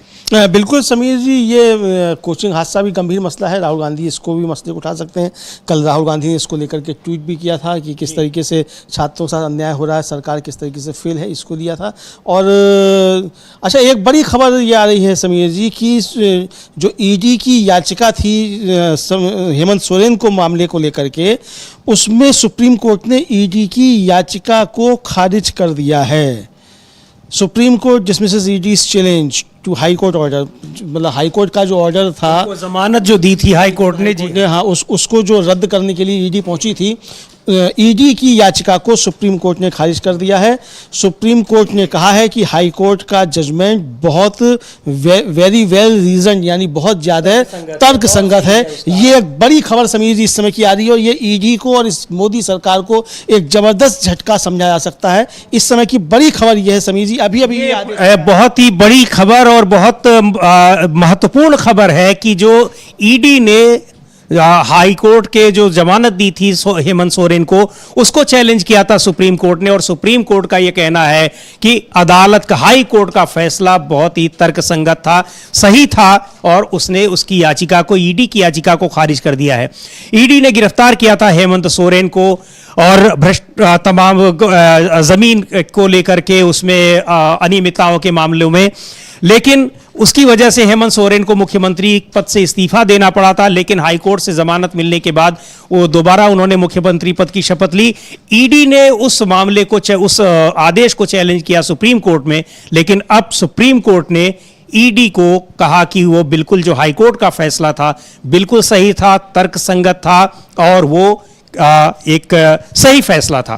तो ये बड़ा झटका है ईडी के लिए, आप सही कह रहे हैं कि सरकार के लिए भी। और जो ये आरोप लगातार लग रहे हैं कि विपक्षी दलों के नेताओं को, बड़े नेताओं को ईडी, सीबीआई, इनकम टैक्स, ये सारी जो जांच एजेंसियां हैं जानबूझ करके उनको फंसाने की कोशिशें की जा रही हैं। ये आरोप विपक्ष के लगते रहते हैं सरकार पर कि सरकार इन एजेंसियों के माध्यम से विपक्षी नेताओं के खिलाफ कार्रवाई कर रही है। उस तरह के आरोपों को बड़ा एक बल मिला है सुप्रीम कोर्ट के इस फैसले से। बिल्कुल आरोपों को बल मिला है और समीर जी, और ये थोड़ी आशा जगी है कि ईडी जिस तरीके से सरकार के इशारे पर काम कर रही थी, ये विपक्ष के आरोप हैं कि वो सरकार ईडी के इशारे पर काम कर रही थी, उस पर अब थोड़ी सी लगाम लग सकती है, चूंकि अब ये मामले जब पहुंच रहे हैं सुप्रीम कोर्ट और सुप्रीम कोर्ट में इस तरीके आदेश आए। सबसे बड़ी बात यह है समीर जी कि स्थायी जमानत हेमंत सोरेन को मिली है हाई कोर्ट से। एक तो हाई कोर्ट से पीएमएलए एक्ट में जमानत मिलना यही अपने में बड़ी बात होती थी, हाई कोर्ट से जमानत मिली हेमंत सोरेन को। इसी तरीके से ईडी के मामले में ही लोअर कोर्ट से, यानी जो ट्रायल कोर्ट था, वहाँ से जमानत मिली अरविंद केजरीवाल को। ये दोनों बहुत महत्वपूर्ण मामले थे और ये सुप्रीम कोर्ट तक मामले पहुंचेंगे। मुझे लगता है अरविंद केजरीवाल का मामला भी शायद सुप्रीम कोर्ट तक पहुंच सकता है। ये सुप्रीम कोर्ट तक मामला पहुंचा है हेमंत सोरेन का, और हाई कोर्ट ने जब किया, और हाई कोर्ट ने बहुत सख्त टिप्पणियां ईडी को लेकर के की थी। हाई कोर्ट का कहना था कि भाई जिस व्यक्ति की ज़मीन बताई जा रही है, मतलब जिस पर कब्जा बताया जा रहा है, वो ज़मीन किसी और के नाम है, जिसके नाम है उस व्यक्ति ने कोई शिकायत नहीं की। बिजली का मीटर किसी और के नाम है, आप जाते हैं किसी तीसरे व्यक्ति से पूछ लेते हैं कि आप निकल ये इसके नाम है, तो ऐसे कैसे हो सकता है? तो ये सवाल जो था वो हाई कोर्ट ने उठाया था। तो सुप्रीम कोर्ट ने हाई कोर्ट के ऑर्डर पे एक तरीके से मोहर लगाते हुए कहा है कि हाई कोर्ट का ऑर्डर वेल रीजन था, यानी बहुत ही तर्क संगत है। अब समीर जी, जब ये केस आगे बढ़ेगा तो ये हेमंत सोरेन का ये केस खत्म भी होगा, और चूंकि जमानत का ऑर्डर जो है वो बहुत तर्क संगत है और जमानत के आदेश में ही वो बातें कही गई हैं जो कि केस की फाइनल जजमेंट में आने फैसले में कही जाती हैं। तो अब हम समझ सकते हैं कि ये केस किस तरफ जाएगा, और ये साबित हो गया समीर जी कि लोकसभा चुनाव में इंडिया गठबंधन के लोगों को, उनके मुख्यमंत्रियों को जेल में रखने के लिए अरविंद केजरीवाल और हेमंत सोरेन की गिरफ्तारी कराई गई थी। विपक्ष जो आरोप लगाया था वो सुप्रीम कोर्ट के आदेश उसकी तरफ इशारा कर रहे हैं कि शायद विपक्ष के ये आरोप सही थे समीर जी। बिल्कुल, और ये अरविंद केजरीवाल को भी जिस तरह से एक के बाद एक मामलों में उनको गिरफ्तार करने की कोशिश की जा रही है, जमानत मिल रही है, लेकिन तब तक दूसरा केस तैयार हो जाता है। और अभी जैसे कुछ देर पहले अमलेंदु जी ने बताया था कि सीबीआई अब उसमें चार्जशीट फाइल करने जा रही है राउज एवेन्यू कोर्ट में। तो ये आरोप जो विपक्षी नेताओं के हैं, अब वो कोर्ट की तरफ से साबित होते दिखाई पड़ रहे हैं कि आरोप जो हैं सरकार के खिलाफ या जो जांच एजेंसियां हैं उनके खिलाफ ये सही है और गलत तरीके से इनको फंसाया जा रहा है। तो ये सरकार के ऊपर एक बड़ा आरोप है, एक बड़ा धब्बा है कि ऐसे तमाम मामले, अगर एक दो कोई मामले हो तो ठीक है, उधर महाराष्ट्र में तमाम मामलों को हम लोगों ने देखा ही है कि कैसे सरकार के साथ आने पर उनको क्लीन चिट मिल जाती है और सरकार से दूर चले जाने पर या विपक्ष में चले जाने पर उनके खिलाफ तमाम केस दर्ज हो जाते हैं। तो ये इन सारे चीज़ों पर और इन सारे मुद्दों पर जिस तरह से लगातार कोर्ट की टिप्पणियां आ रही हैं, हाई कोर्ट और सुप्रीम कोर्ट की, वो बहुत ही गंभीर हैं, बहुत एक सबक लेने वाली हैं। लेकिन सबक लेंगी या नहीं लेगी ये केंद्र सरकार, ये देखने वाली बात होगी। पर अभी तो जो कोर्ट से इनको ये सुप्रीम कोर्ट ने जो इसको हाई कोर्ट के फैसले को सही ठहराया है हेमंत सोरेन के मामले में, वो अपने आप में बहुत बड़ा झटका है ईडी को और केंद्र सरकार को भी। जी समीर जी, बहुत बड़ा झटका है। उधर दिल्ली से खबर ये आ रही है कि भारतीय जनता पार्टी के कार्यकर्ता आम आदमी पार्टी के दफ्तर पर प्रदर्शन कर रहे हैं राजेंद्र नगर वाली घटना को लेकर के समीर जी। तो ये को लेकर के तो ये आरोप प्रत्यारोप लगातार हो ही रहे हैं। हम लोगों ने चर्चा की उसकी, और एबीवीपी के कार्यकर्ता वहां प्रदर्शन कर रहे हैं, अखिल भारतीय विद्यार्थी परिषद के।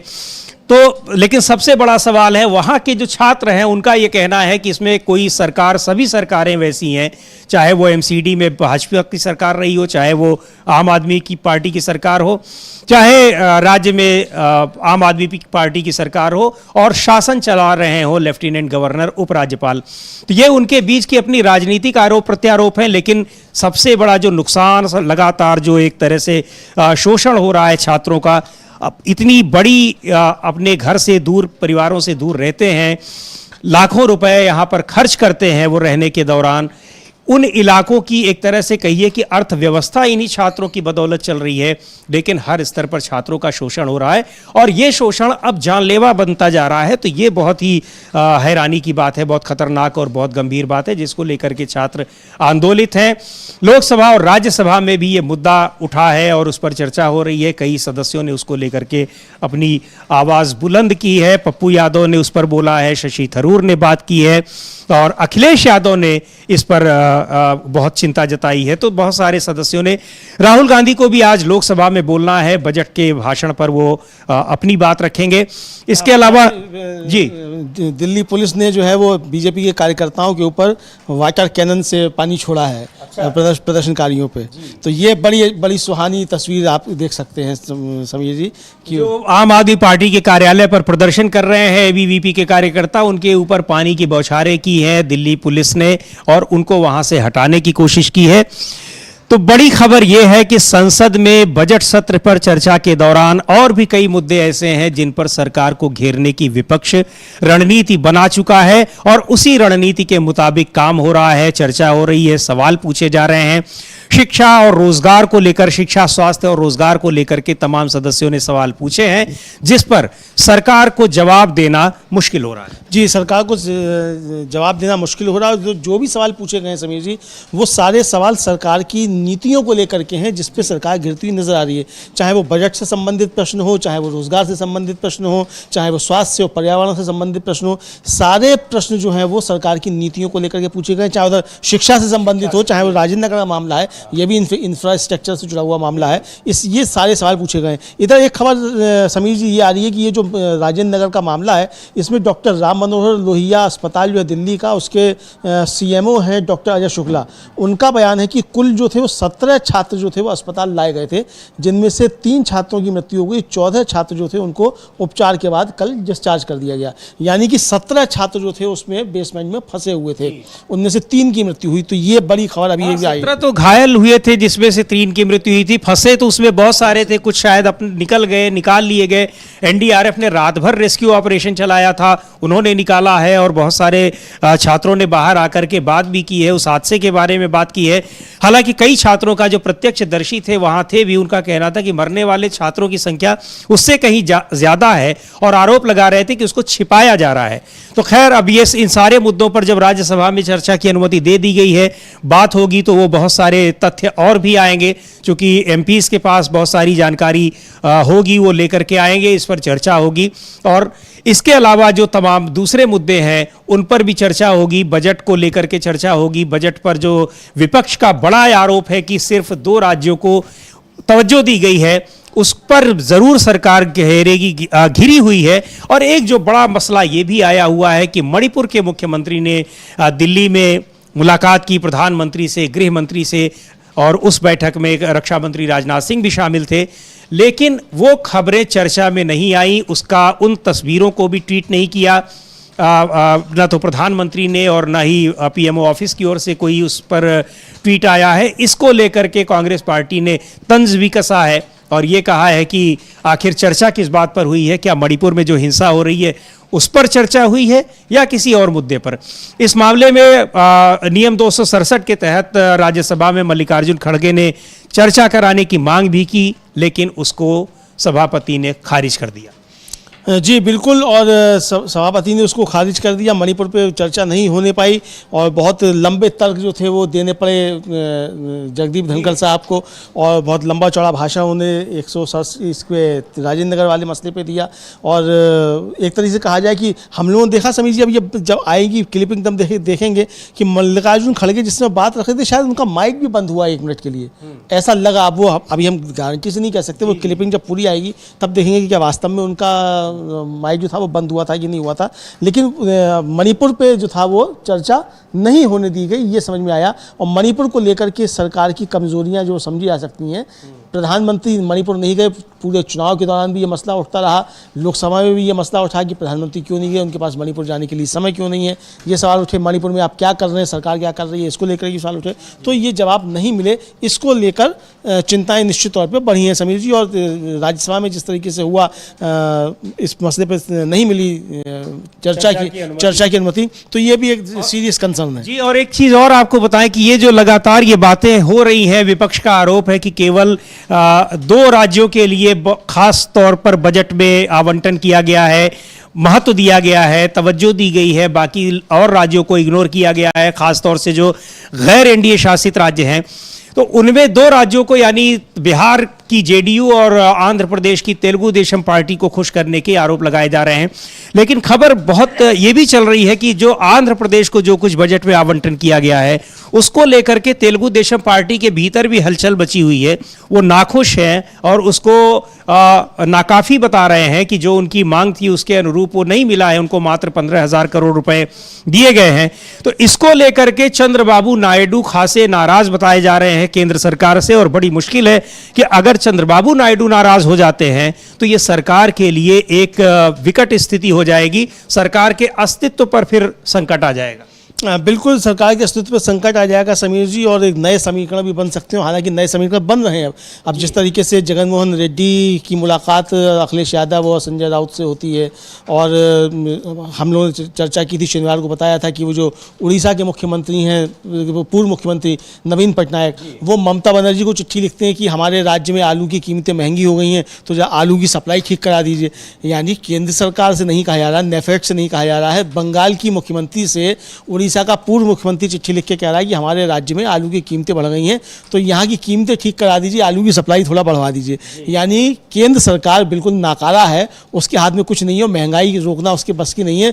बंगाल की मुख्यमंत्री जो है उड़ीसा में बढ़ती हुई महंगाई को रोक सकती हैं। तो ये इशारे क्या कर रहे हैं समीर जी? जाहिर सी बात है कि ये इशारे नए समीकरणों की तरफ ध्यान दे रहे हैं। अब ममता बनर्जी को लेकर के जो सवाल उठ रहे थे कि ये तो विपक्ष में इंडिया गठबंधन में फूट पड़ गई है और अलग हो गए, लेकिन जब वो नीति आयोग की बैठक में गई और उन्होंने जिस तरह से बात की, और उसके पहले भी उन्होंने कह दिया था कि मैं विपक्षी गठबंधन के जो मुख्यमंत्री हैं उनकी तरफ से उनकी बात को रखने के लिए वहां पहुंच रही हूं, तो ये सारी चीजें दिखा रही है कि इंडिया गठबंधन किस तरह से मजबूती के साथ खड़ा हुआ है। और जो एनडीए गठबंधन है उसके घटक दलों के बीच में भी, और जो भारतीय जनता पार्टी के अपने भीतर भी जिस तरह से उथल पुथल मची हुई है, उसको देखते हुए तेलुगु देशम पार्टी की नाराजगी बहुत मायने रखती है। हाँ बिल्कुल, तेलुगु देशम की नाराजगी बहुत मायने रखती है। हो क्या रहा है समीर जी, वो तेलुगु देशम के साथ भी हो रहा है और ये हो रहा है नीतीश कुमार के साथ भी, कि विपक्ष तो आरोप लगा रहा है कि सारा पैसा ये लेके चले गए और पैसा मिला भी नहीं। मतलब जो भी काम करेंगी वो केंद्र सरकार की एजेंसियां करेंगी, राज्य सरकार को करने को कुछ नहीं। तो राज्य सरकार को क्या मिला, उनके हाथ में क्या आया, तो वो क्या बताएंगे कि ये काम हमने किया। जो काम होंगे भी तो उसका लाभ भी जो है वो केंद्र सरकार ले लेगी। बाकी राज्यों को पैसा भी नहीं मिला, क्रेडिट भी केंद्र सरकार क्रेडिट भी केंद्र सरकार ले लेगी, कह देगी कि हमने आपको जो है वो विशेष पैकेज दे दिया नहीं। और प्रधानमंत्री तो रेल की जो है वो उसको भी हरी झंडी दिखाने के लिए खुद पहुंच जाते हैं। तो जाहिर सी बात है कि अगर इसके लिए होगा तो प्रधानमंत्री कोई खरंजा बन लगा उसकी भी पत्थर लगाने के लिए खुद चले जाएंगे। तो चंद्रबाबू नायडू नीतीश कुमार क्या बैठ के तालियां बजाएंगे? तो ये चिंताएं दोनों की है। तो इसको लेकर हो सकता है कि शायद अपनी पार्टियों के भीतर भी ये कहा जा रहा है कि हम क्यों फिर समर्थन दे रहे हैं। अंदर से यही सवाल उठ रहे हैं कि भाई इनको समर्थन क्यों देना है। भाई हमारी एक मांग थी कि विशेष राज्य का दर्जा मिले, दोनों की ये मांग है, विशेष राज्य का दर्जा मिले और जेन्युइन मांग है। तो बिहार के लिए तो साफ कह दिया गया कि आप तो उस क्राइटेरिया में आते ही नहीं है। वित्त राज्य मंत्री पंकज चौधरी ने बाकायदा खड़े होकर के कहा लोकसभा में, और पहला सवाल बिहार की तरफ से यही आया था, शायद रामजीत मंडल नाम है उनका, लोकसभा सांसद है जेडीयू के, उनका सवाल था विशेष राज्य के दर्जे को लेकर। तो उन्होंने कहा कि आप चूंकि इस क्राइटेरिया में ही नहीं आते तो आपको विशेष राज्य का दर्जा नहीं मिलेगा, स्पष्ट कर दिया। तो नीतीश कुमार इसी भी अब तक खेल करते थे। तो यानी नीतीश कुमार की 20 साल की राजनीति जो थी वो स्पेशल स्टेटस बिहार को लेकर के जो खेला करते थे वो एक तरीके से भारतीय जनता पार्टी ने खत्म कर दी। इतनी स्पष्टता के साथ खारिज कर दिया कि आप डिजर्व ही नहीं करते, आप डिजर्व, यानी अब आप आगे ये मांग उठाई नहीं। और इसीलिए नीतीश कुमार नीति आयोग की बैठक में नहीं पहुंचे, ये समझा जा रहा है। चूँकि मृत्युंजय तिवारी जो आरजेडी के प्रवक्ता हैं, उनका कहना है कि ममता बनर्जी के साथ जो बैठक में हुआ नीति आयोग की, वही बर्ताव नीतीश कुमार के साथ होता, उनको आभास था, इसलिए नीतीश कुमार उस बैठक में नहीं गए। तो ये कहना है, तो ये सारी चीज़ें जिस तरीके से चल रही, तो ये नीतीश कुमार और चंद्रबाबू नायडू के मन में भी कुछ ना कुछ संदेह पैदा कर रही है इसको लेकर के। बहरहाल फिलहाल समीर जी, जो चल रहा है दोनों सदनों, एक बार फिर से रुक करते हैं लोकसभा और राज्यसभा का, कि वहां पर जो कार्यवाही चल रही है वहां किस मुद्दे पर चर्चा हो रही है, क्या हो रहा है वहां। अंडरपास के मामला मैं पिछले लोकसभा में कई बार उठाया था, और ये अंडरपास का जो मामला है मैडम, पूरे देश का मामला है। माननीय उस समय लोकसभा अध्यक्ष जी भी ने कहा था क्वेश्चन में, क्या देश का मामला, इसको देखना चाहिए। तो मैं माननीय रेल मंत्री को ध्यान आकृष्ट कराना चाहता हूँ अपने संसदीय क्षेत्र की ओर, कि इस्लामपुर से नटेसर रेलवे लाइन है, खुदागंज रेलवे स्टेशन है, वहाँ पर जो अंडरपास बने हैं मैडम, अभी हाल में मैं गया था तो लगभग 6 फीट पानी वहाँ पर जमा है, और वह जो सड़क है 35 किलोमीटर लंबी सड़क है, NH सिलाव से लगातार मीना बाजार होते हुए खुदागंज पहुँचती है, वहाँ पर काफ़ी दिक्कत होता है। मैं सदन के माध्यम से निवेदन करूँगा कि जितने भी अंडरपास बने हैं, उस अंडरपास के ऊपर फाटक का निर्माण कराया जाए, जिससे आम लोगों को आवागमन की सुविधा हो। या लगातार जो समस्याएं हैं, सिर्फ मेरे क्षेत्र का नहीं, एक ही ट्रैक पर अभी लगातार देख रहे हैं, खोरमपुर है, अंगारी धाम है, हमारे ही क्षेत्र में मैडम कई जगहों पर पानी जमा है। धन्यवाद माननीय सदस्य जी, धन्यवाद। इसलिए सदन से मैं मांग रखता हूं कि जितने भी अंडरपास बने हैं उस पर फाटक का निर्माण कराया जाए। बहुत बहुत धन्यवाद। माननीय सदस्य श्री उत्कर्ष वर्मा जी। तो लोकसभा के बाद एक बार रुख कर लेते हैं राज्यसभा में कि वहां पर क्या चल रहा है, उसके बाद फिर हम लोग आगे की खबरों पर और ब्रेकिंग न्यूज पर चर्चा करते हैं। श्रीमान मान नहीं no you mister Chadha you can answer when you are a minister. Once again, Mr. Chadda, hear me. One second, please, hear me. Mr. Chadda, you can answer only when you are a minister. The minister has to answer, please. ये राज्य सरकार का मामला है। Third supplementary, Shri Digvijay Singh. Please, Shri Digvijay Singh. Shri Digvijay Singh, please, Mr. Sani, nothing is going on record. No. Please. When nothing goes on record, it has no shelf life. Yes. माननीय दिग्विजय सिंह जी। माननीय सभापति महोदय, मैं बधाई देता हूं माननीय सदस्य को, जिन्होंने पंजाब की समस्या के बारे में प्रश्न किया था, लेकिन उतनी ही गंभीर समस्या मध्य प्रदेश की भी है। माननीय सदस्य, पर ये पर्सन पंजाब से है sir. If you see the question number, ये पर्सन पंजाब से देखिए, स्टेट वाइज है, it mentions but all the states also. Please see the question sir, please see the question. So therefore it, sir, you also the use experience that also. Pointedly sir, ask sir, pointedly पूछ रहा हूँ मैं, just give me a chance, sir, please sir। Madhya Pradesh also, उनको वो भी 60% जो है वो पठार पर है, प्लेटो पर है, वहां पर भी over exploitation of ground water हुआ है। मैं माननीय मंत्री जी से पूछना चाहता हूं पॉइंटेड, अब कितना पॉइंटेड जवाब आएगा वो आप देखिएगा। National aquifer mapping Madhya Pradesh का हुआ कि नहीं हुआ और कितना हुआ, और master plan for artificial recharge for ground water, उसकी कोई योजना मध्य प्रदेश के लिए मंजूर हुई कि नहीं हुई, मैं जानना चाहता हूं। माननीय मंत्री जी, माननीय दिग्विजय सिंह जी ने पॉइंटेड सवाल पूछा है और वो पॉइंटेड जवाब चाहते हैं।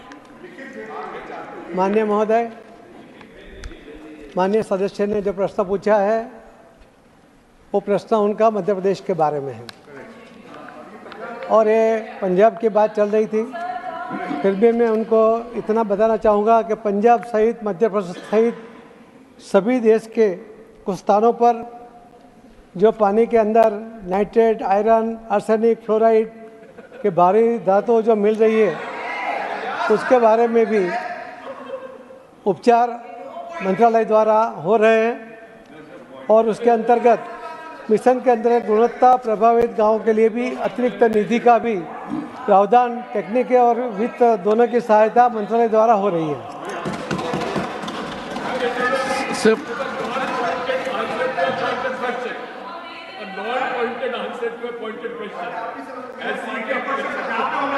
I hope it is not a point of order.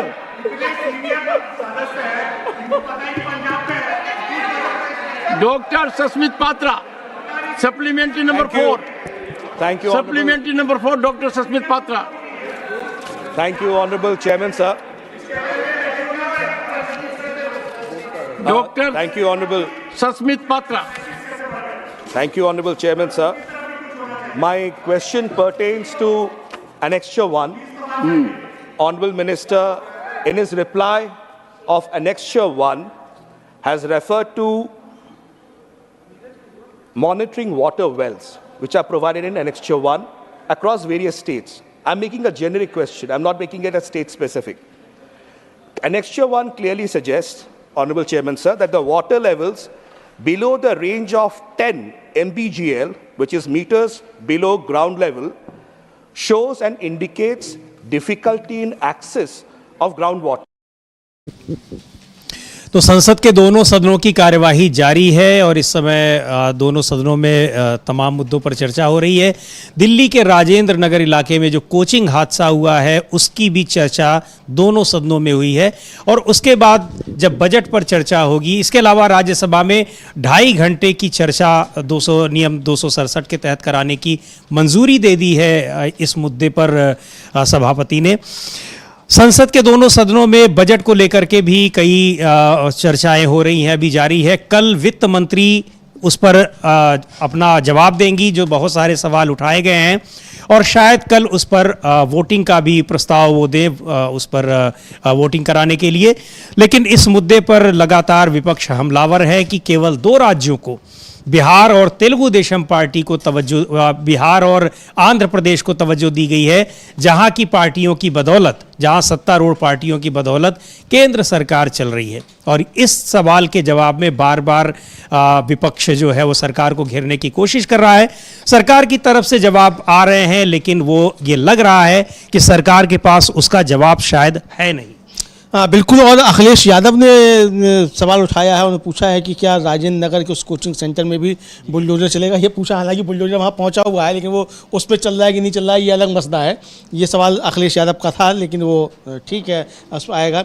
संसद के अंदर जो चल रहा है समीर जी, हम लोग देख ही रहे हैं क्या क्या सब चीज़ें चल रही हैं, सवाल उठाए जा रहे हैं, लेकिन बहुत गंभीर चर्चाएँ सदन के अंदर। बिहार के सदस्य कुछ सब उठा रहे हैं, किशनगंज के सांसद मोहम्मद जावेद, एक बार सुनते हैं क्या कह रहे हैं वो।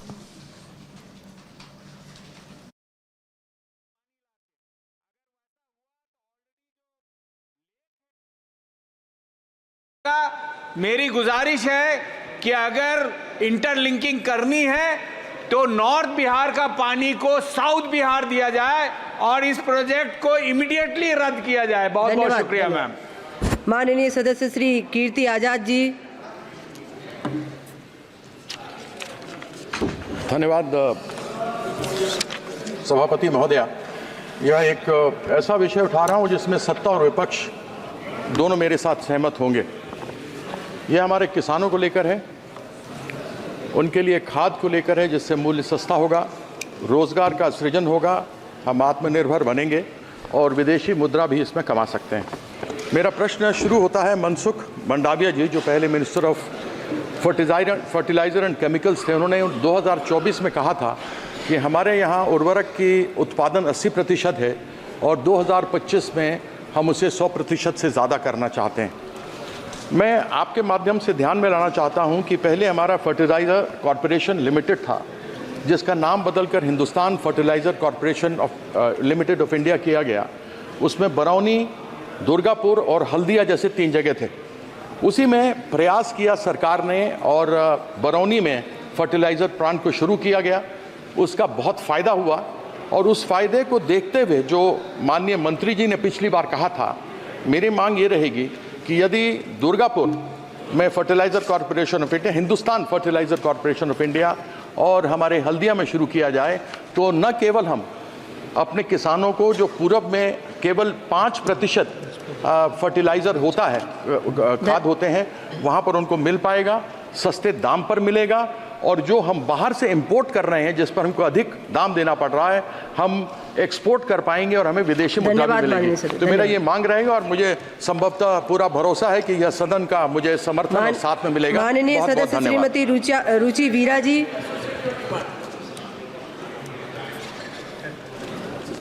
धन्यवाद माननीय सभापति महोदय जी, आपने मुझे शून्यकाल में बोलने का अवसर दिया, मैं आपका आभार व्यक्त करती हूँ। सभापति जी, मैं मुरादाबाद लोकसभा क्षेत्र से चुनकर आई हूँ। मेरे संसदीय क्षेत्र का काफ़ी हिस्सा रामगंगा नदी के आसपास बसा है।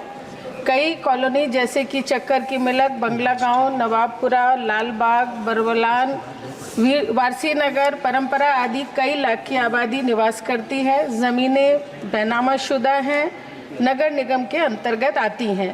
मूलभूत सरकारी सुविधाओं से आच्छादित हैं, जैसे कि सड़क, पानी, लाइट, स्कूल, सरकारी भवन और यहाँ तक कि मंदिर मस्जिद भी। हाउस टैक्स, बिजली का बिल भी भरते हैं। नगर निगम के मतदाता भी हैं और पार्षद भी वहाँ से चुने जाते हैं। माननीय सदस्य। अभी महोदय जी, अभी कुछ दिन पूर्व सिंचाई विभाग द्वारा केवल गरीब बस्तियों को खाली कराने का नोटिस दिया गया है, जबकि इसी परिधि में कई बड़े पॉश कॉलोनी भी आती हैं। मैडम, मैं आपसे निवेदन करना चाहती हूँ कि सभी छोटे बड़ों के साथ समान व्यवहार हो। धन्यवाद, धन्यवाद माननीय सदस्य जी। मुझे 1 मिनट का मौका दें, मैं पहली बार बोल रही हूँ सदन में। मैं आपसे ये कहना चाहती हूँ कि बिना छोटे बड़े का भेदभाव किए, बिना आपसी सहमति के पुनर्वास की व्यवस्था के लिए कोई अग्रिम कार्यवाही न की जाए। हजारों परिवारों के जीवन मरण का सवाल है। मैं आपका धन्यवाद देना चाहती हूँ। माननीय सदस्य कल्याण बनर्जी जी। Thank you, madam. Madam, this is the practice and rule of the parliament. Then when the parliament session will be going on, the minister will not make any statement outside of the parliament. But unfortunately, one of the minister, Mr. Sukanto Mojumdar, the MOS had made a statement outside of the parliament that the North Bengal will be divided, North Bengal will be taken to another state. माननीय सदस्य, विषय पूर्व में भी आ चुका है।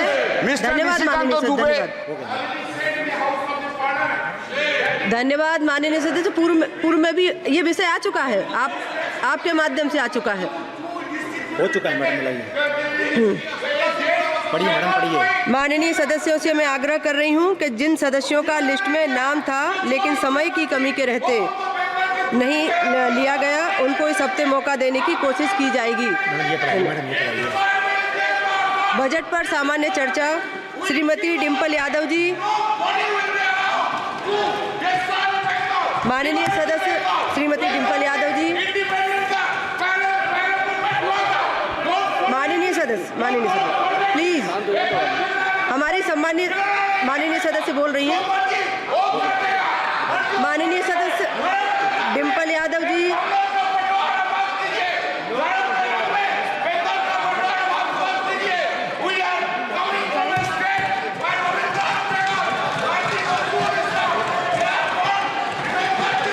माननीय सदस्य श्रीमती डिम्पल यादव जी।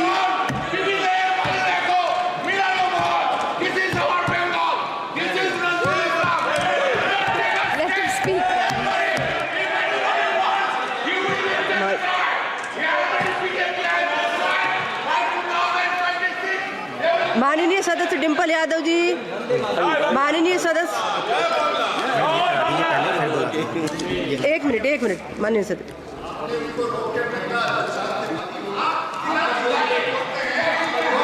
नियम 377 के अधीन मामलों को सभा पटल पर रखने हेतु माननीय सदस्यगण, नियम 377 के अधीन मामलों को सभा पटल पर रखा जाएगा। जिन सदस्यों को नियम 377 के अधीन मामलों को आज उठाने की अनुमति दी गई है, और जो उन्हें सभा पटल पर रखने के इच्छुक हैं वे 20 मिनट के भीतर मामले को व्यक्तिगत रूप से सभा पटल पर भेज दें। केवल उन्हीं मामलों को सभा पटल पर रखा माना जाएगा जिनके लिए मामले का पाठ निर्धारित समय के भीतर सभा पटल पर प्राप्त हो गया हो, शेष व्यक्तित्व माना जाएगा।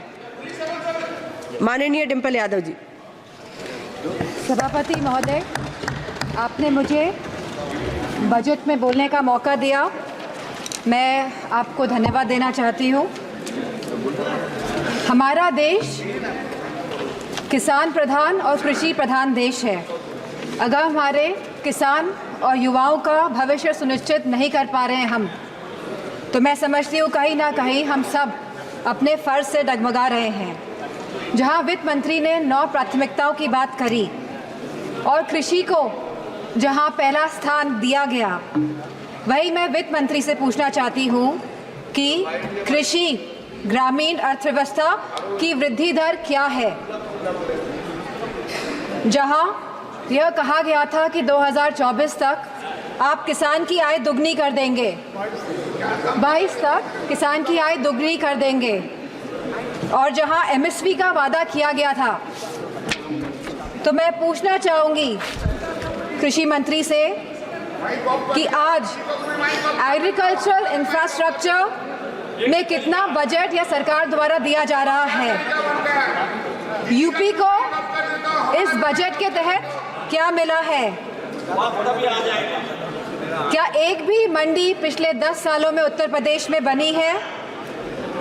और अगर किसान की ज़रूरतमंद जैसी चीज़ों पर क्या यह सरकार ने कोई भी जीएसटी माफ़ करी है या खाद में सब्सिडी देने में यह सरकार कायम रह पाई है?